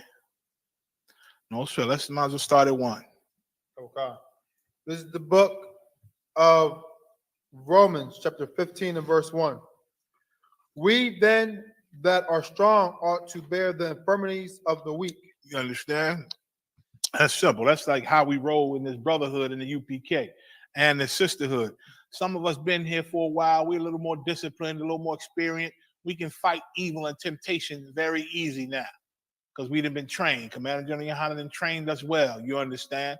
And so now, and a lot of you captains, you understand? You've been in here for a while. Some of you officers have been around. And you didn't learn the ways of the Lord and how the Spirit rolls, and you didn't become disciplined in it. So you a lot stronger than a young man that might come in, you understand, and have problems and still find it hard. And he trying to quit the weed and quit weed for a year, but he go home and he smell the weed from his neighbors and all that, and it pulls him. He ain't as strong. He should depend on the stronger brothers, man. The brothers that have been through there like I did when I first gave it up. You understand? Get down with the brothers that's stronger than that. They can help him out, give him scriptures, roll with them. Just roll with them and get his mind off the things that make you want to smoke the weed. Most times it's some hoe or boredom, you know what I'm saying, or some mess, some pain you're going through, some hell, some problem, make you just want to get high in the world. You understand? But you come into the truth and you get rid of all that, man. Now you got purpose. You got a mission, man. You're going to study, get smarter, get wiser, go out on these streets, man. Help build this nation. You can be real busy in this school, man. We need laborers, hell. You understand? And so the brothers that's strong are to bear the infirmities of the weak. You understand? And sometimes even the brothers are strong. It might be a certain thing where they weak at. They know other brothers in the school that's strong in that area, and they go to them and rely on them. You understand? You know how many times I buy the confession good for the soul. I done cried to General Yohanan. You understand? I done cried in my weak times and different things growing up in this truth. Things that Satan was attacking me on, man. I needed some understanding because it was hurting. You understand? And got the right counsel, man, from the men of God. Ain't nothing like that. Right. Ain't nothing like that. Once it's over, them tears go away and you stronger than you ever been. You stronger than you ever been, where you can save lives of anybody and everybody that's going through the same things. You understand? So that's the weak, man. Brothers that are weak, bear the infirmity. Brothers that are strong, bear the infirmities of the weak. Go ahead. And not to please ourselves. And don't be so selfish.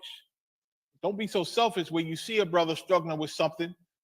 You know you're an expert in it, and you just gonna let him learn on his own. That ain't how we roll in the ISUPK. Let him, he got to learn from his mistakes. Let him learn. No. He going to learn from my mistakes. Right. He gonna learn from me. I'm gonna come on, brother. Let me show you. Listen, I did this. I used to do this. Come do this. Let's do this, man. Let's go get a drink, man. Let's go do this. You understand? Forget that hoe, man. It's a million. The Lord will give you 1,000,000 times better than her. 10 of them. You understand? We confide in each other, man. And the strong bear the infirmities of the weak and not to please ourselves. Go ahead. Verse 2. Let every one of us please his neighbor. Right. For his good to edification. For his good to edification. This is in the spirit saying how you should love your neighbor as yourself, which is your brother. Love your brother the way you would want help in your times of weakness, the way you would want help when you're strong, the way you would want support when you need support. Support your brothers, man. Right. This is the spirit of brotherhood. Support your brothers for his good edification. I know you know this already. I know you understand already, but he don't. He need that thing that you know. He needs it. Give it to him. Read.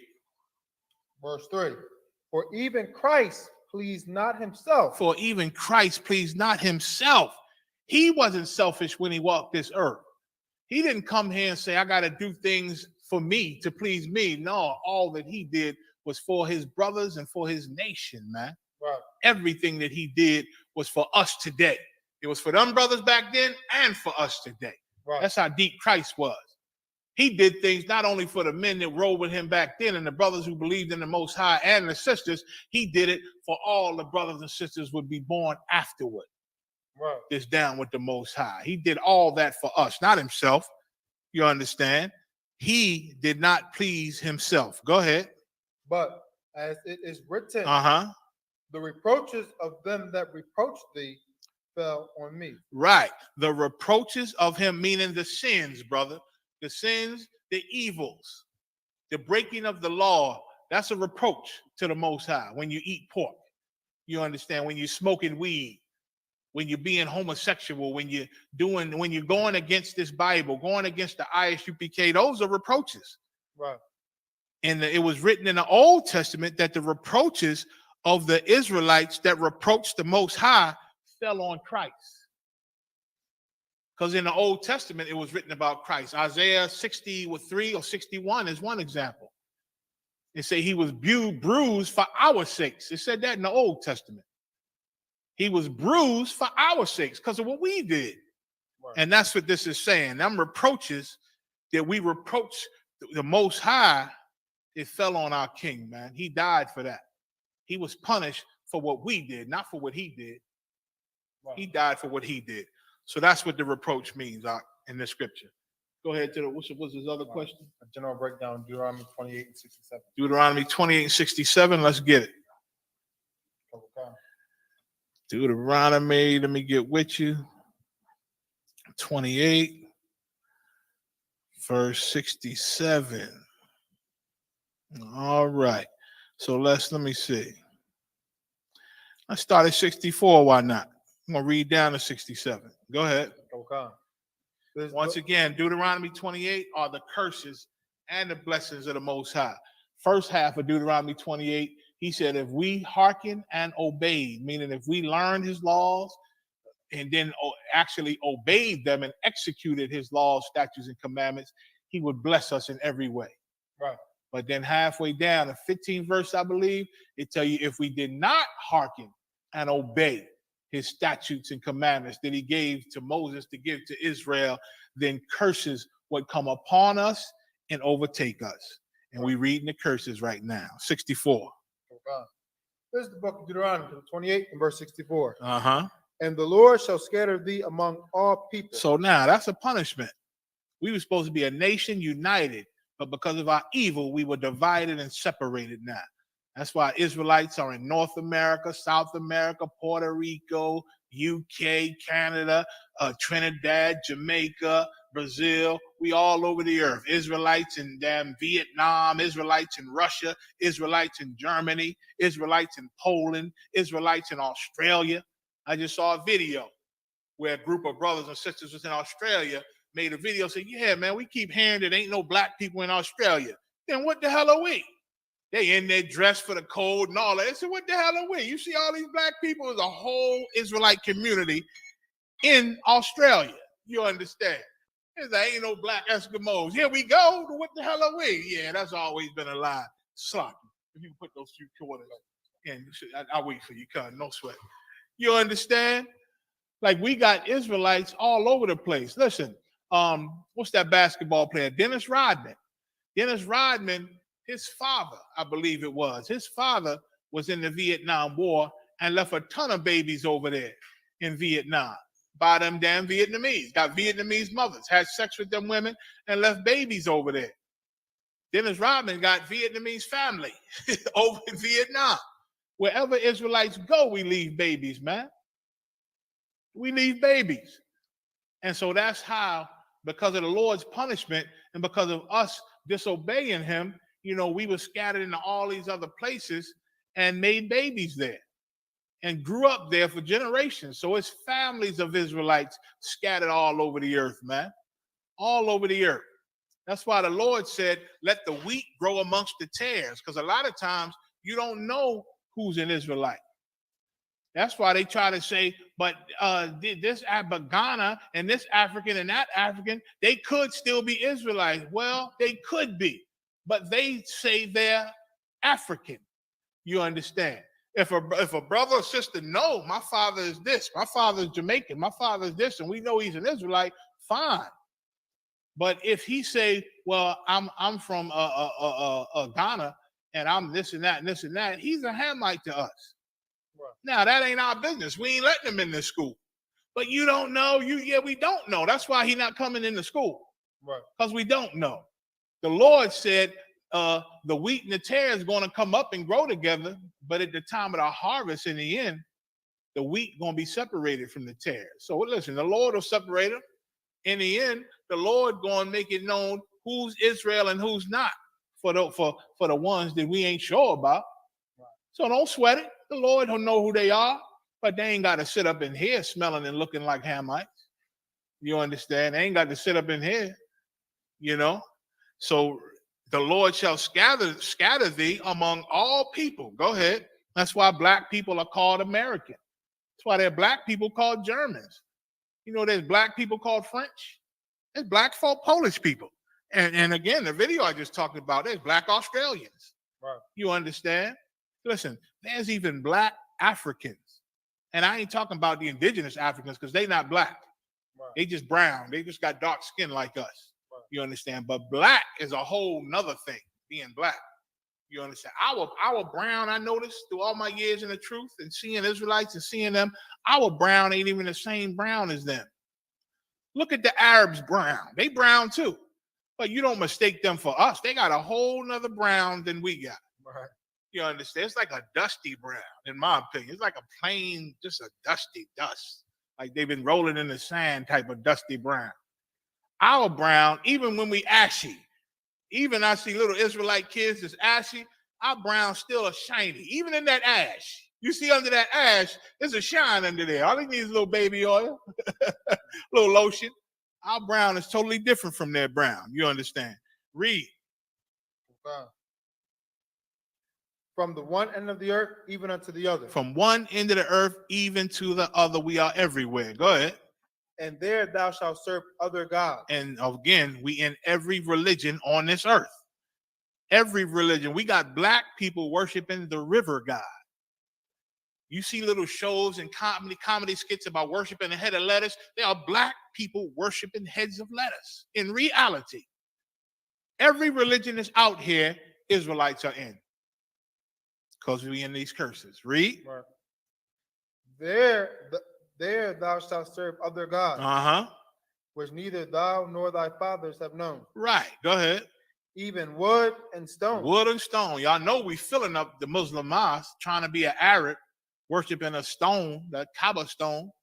We in church worshiping the wooden cross. Did the same people who created the religion burn the crosses on our lawns, then we join their religion and worship the damn cross when it ain't on fire. You understand? Read. Verse 65. And among these nations. And once again, nations mean races. Your nation is your race. We are the nation or race of Israel. You understand? And among these other nations, all these other races, go ahead. Shalt thou find no ease. And listen, it's 2022. We still ain't found no ease amongst them. And a few people, very few, is finally starting to listen to us and start to separate their love from these people, because you're not going to find no ease with them. Right. No matter how much you love them and show them you love them and worship their gods, you're not going to find any ease with them. No peace. Go ahead. Neither shall the sole of thy foot have rest. And when you think you can relax and have a career and be buddies with them, they're going to always show you that you're not buddy with them. You're not one of them. Like the black Jewish guy found out in the earlier story. He want to relax and be Jewish and sit with the rabbis and be Jewish, when Jewish people want him to get the hell away from us, man. Go hide him in the kitchen, because he ain't going to have no rest for his foot. Read.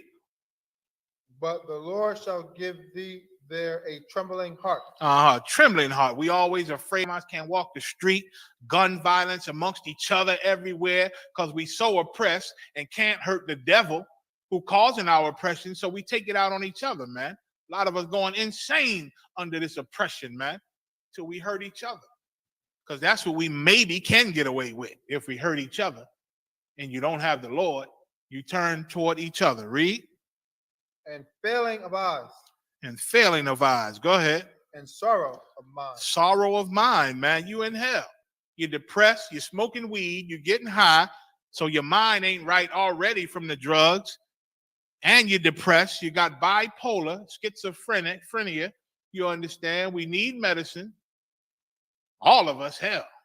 Home taking some form of medication. Go ahead. Verse 66. And thy life shall hang in doubt before thee. And everybody's life is in doubt in this hell. We're a little more confident, a little more safe in the ISUPK, of course. But these streets ain't no place. You could not make it home anytime. Your children cannot make it home anytime, because some idiot can go up in their daycare and murder everybody. Some idiot can go up in your elementary school of your babies and murder everybody. Some idiot can go into your job, mad at the boss and mad at people, and shoot you and a few others before he get to the boss. Nothing is guaranteed unless you're standing with the man who controls life or death. That's the only safety. Right. Unless you walk with the man who controls life or death, which in the ISUPK, we fight to do exactly that. Your life gonna hang in doubt. Go ahead. And thou shalt fear day and night. And you're gonna be afraid day and night, man. Niggas sleeping with their gun, trying to get more guns, just afraid, because they're afraid somebody gonna creep in the house and blow their brains out while they sleep. So they sleep with the gun, got cans next to the front door, got noise makers all over the door and windows. So if somebody move that window, boys, that cans is rattling. And you jumping up with the gun because you scared to death every goddamn day. Who wants to live like that? Who wants to live like that, man? Go ahead. And shalt have none assurance of thy life. And have no assurance of your life. Nobody's guaranteed to make it through the day. At least in the ISUPK, we understand who we roll with. And we understand that even in this walk with Christ and walk for the Most High, we can lose our life in this, but we lose it proudly because it's for a reason, man. And like the scriptures say, to live for Christ is the most beautiful thing on the earth. And to die for Christ is the same glory. We're going to be on the chariots first. We still going to get the kingdom. So it's a win-win. Right. It's a win-win. Go ahead. Verse 67. In the morning. And this is his question scripture, right? Go ahead. In the morning thou shalt say, would God it were even. In the morning, your life going to be so much full of hell and problems and the kids and your evil ass wife and your whore daughter, that when you wake up and realize I'm still in this hell, I'm still in this life. Oh man, I wish it was nighttime. I wish it was bedtime so I could just go back to sleep. I wish I can go back to sleep. And this is when you first wake up. You know you got a hell of a day coming. You know you're going to have to answer to these guys. You owe money. You on the run. So you wishing the day could be over with so you can just go back to sleep. So you can go back to sleep. Go ahead. That's what it means. In the morning thou shalt say, would it God were even. I wish it was the evening. I wish it was the evening. As soon as you wake up, you wish the day was over because you know you're about to go through a day of hell. Because every one of your days is hell. Read.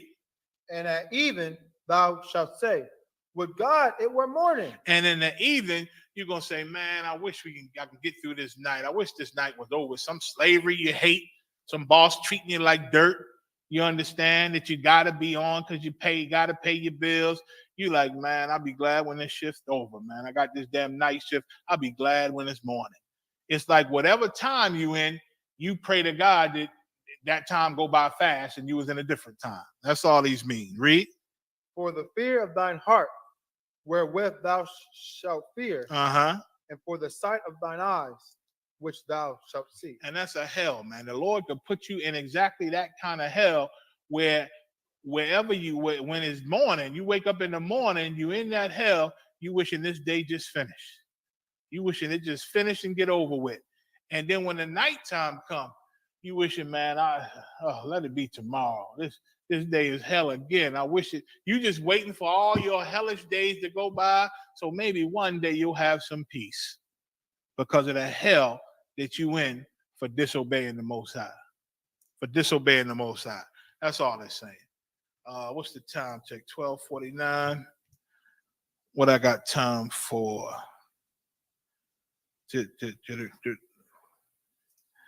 Let me go to. I'm gonna go to the 4th of July story. Go to that Chief Keef story. Okay. We just had the 4th of July Monday, all the fireworks, all the blow them up. Listen, July 4th, aka Independence Day, it has got nothing to do with black people, yet we bust them firecrackers and shoot our guns and we celebrate like we actually free. Like we are actually free, man.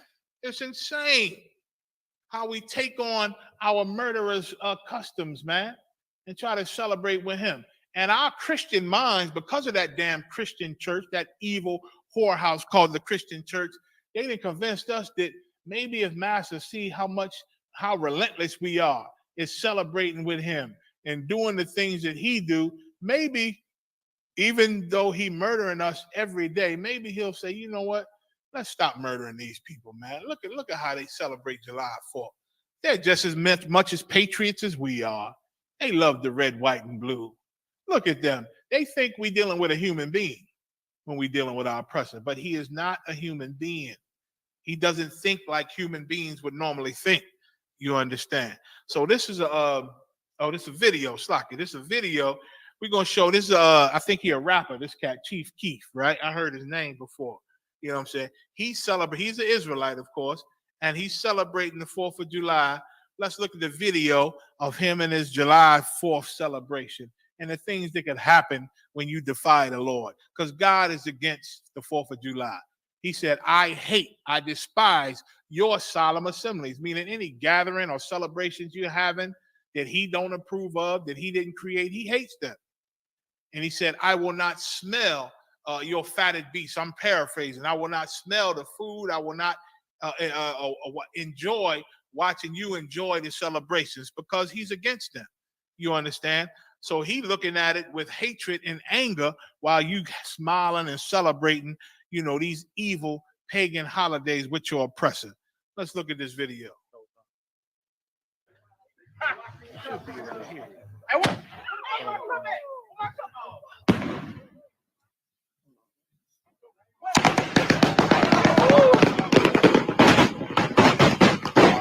Look at that.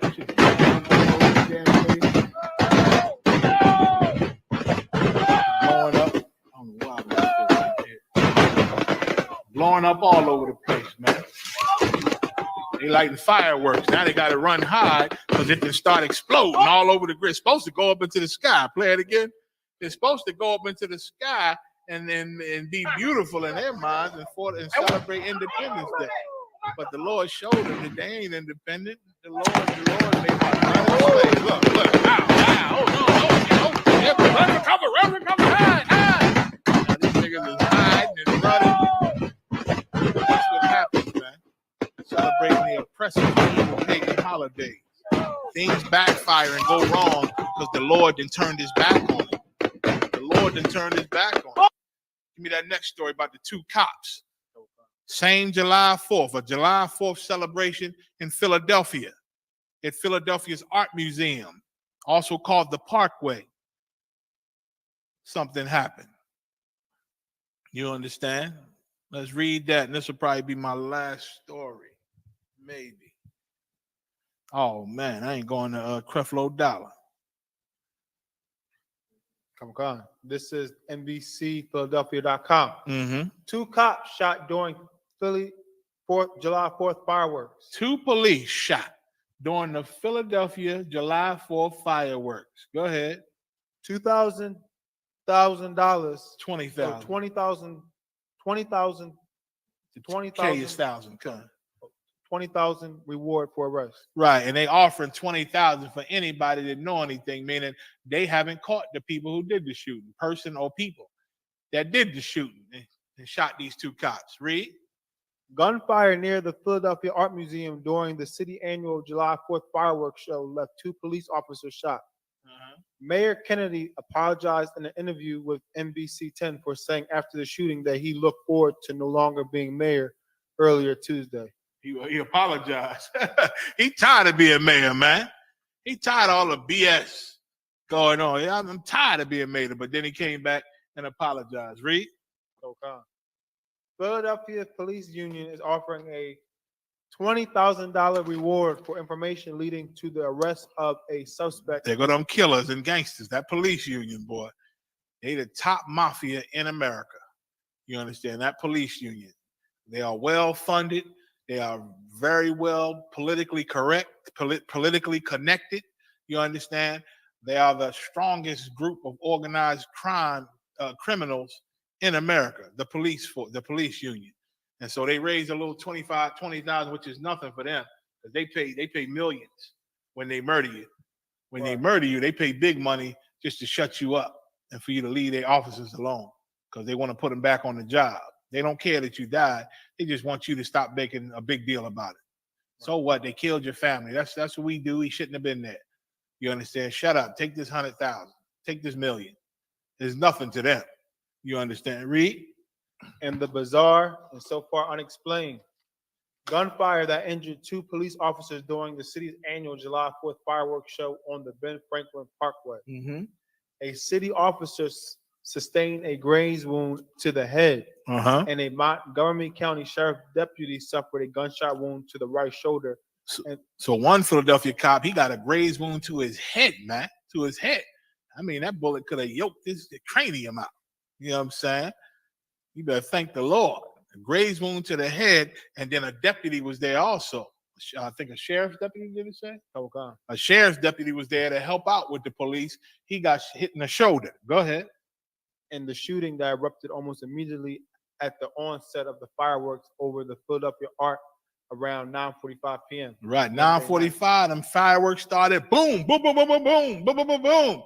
And somebody or some people with guns said, now it's time. Bop, bop, bop, bop, bop. And started letting loose with them guns to mask the sound. Because when you read, I don't know if it's here or further down, you can read on the police going to say they didn't even hear the gunshots because of all the exploding. All the dynamite and the colorful explosions going on. They didn't even hear the gunshots. Go ahead. Both were treated and released from Thomas Jefferson University Hospital. So it ended up not being serious because they was treated and released. Go ahead. They were identified Tuesday as City Officer Sergio Diggs, age 36, and Deputy John Foster, age 44. Diggs is a 13-year veteran of the Philadelphia Police Department. Right. Go ahead. We were inches away from planning a funeral for at least one brave Philadelphia Highway Patrol officer as the bullet lodged in his cap. Fraternal Order of Police. 1 inch. What is that? We were inches away. Inches away, meaning that bullet, if it was inches closer, would have hit that brain and he would have been dead. They would have been planning a funeral. So they were inches away from planning his funeral. Go ahead. Okay. Fraternal Order of Police Lodge number 5, President John McNasby said Tuesday while offering the reward money, there are too many guns on our streets and far too many individuals acting recklessly with these deadly weapons. Gun. And which, you know, there aren't too many guns on the street. You understand? It's just either our oppressor, he's the mass murderer. He's the murderer of the earth. Everybody's learning from him. That's the problem. The problem is him.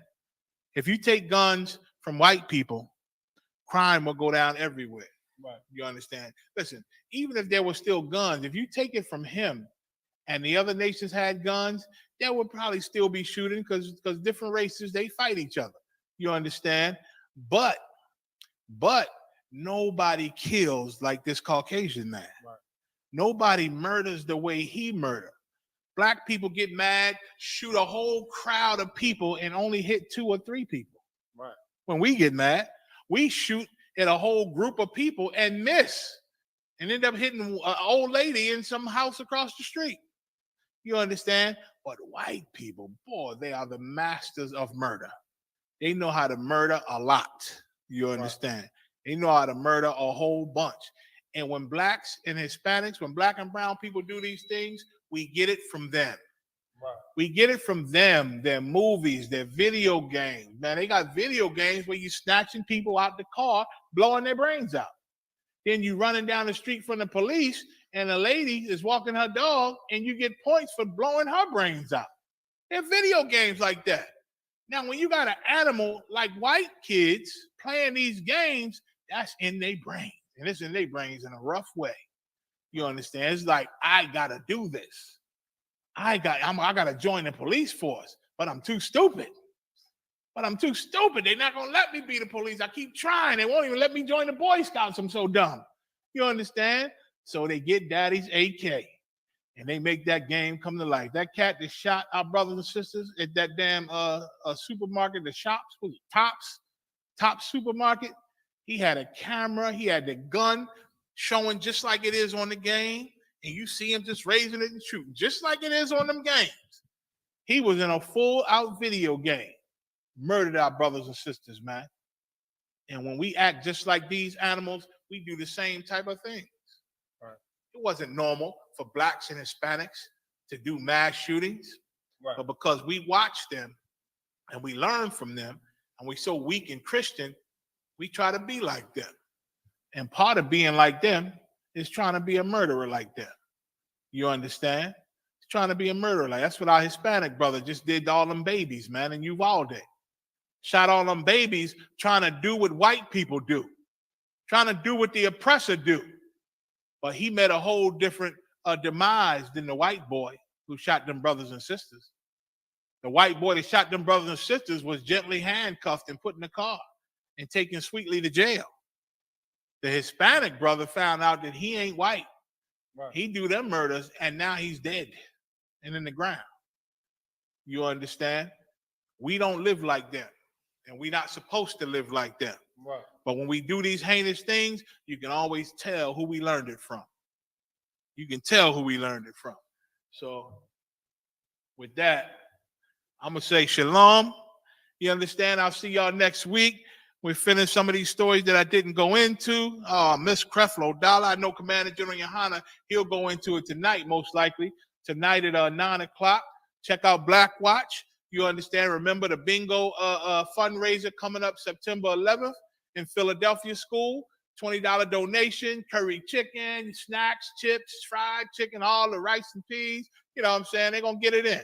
They're going to get it in. Get your drink on. You understand? What else? Black Watch tonight. So that's it. That's it on the announcements. Pay your tithes. Right. Pay your tithes. It is critical to keep this nation going, and it's critical for your life, man. Right. It's critical for your life. I know you think it's so small. They just trying to scare us. Listen, the scriptures say we the watchmen. We supposed to warn you when we see the sword coming. Right. And if you ain't paying your tithes, there's a sword out here that the Lord is sending, man, because you being disobedient, and it's our job to warn you. Right. It's if that fear gonna help you do the right thing to the Most High, then fine. I'm fine with it. I'm fine with you being afraid. You should be. Right. The Lord said, fear God and keep his commandments. This is your whole duty. So you should be afraid, man. You understand? And once again, we ain't got no Rolls Royces I buy. Right. We ain't got no Learjets and helicopters. We got to fly regular with everybody else. Right. Go get that goddamn Spirit if we're trying to save some money. That horrible ass flight Spirit flight, or what's that other horrible one? I forget what it is. Spirit and the other one. I try to get American Express. I try to spend a little extra money to get American Express because at least they more, they treat you better. You ain't got to pay a quarter for every ounce you got in your bag. You know what I'm saying? So, we in hell out here. So them tithes ain't making us rich. It's helping the nation grow. Right. And that's why the Lord set it up. So I'll see y'all next week. Shalom.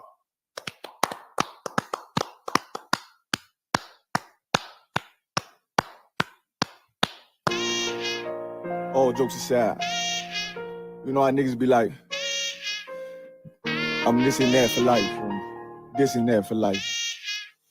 I'm on West for life, nigga, this a blood oath. Hey, yo, Mother Ra, here go a class for you, my nigga.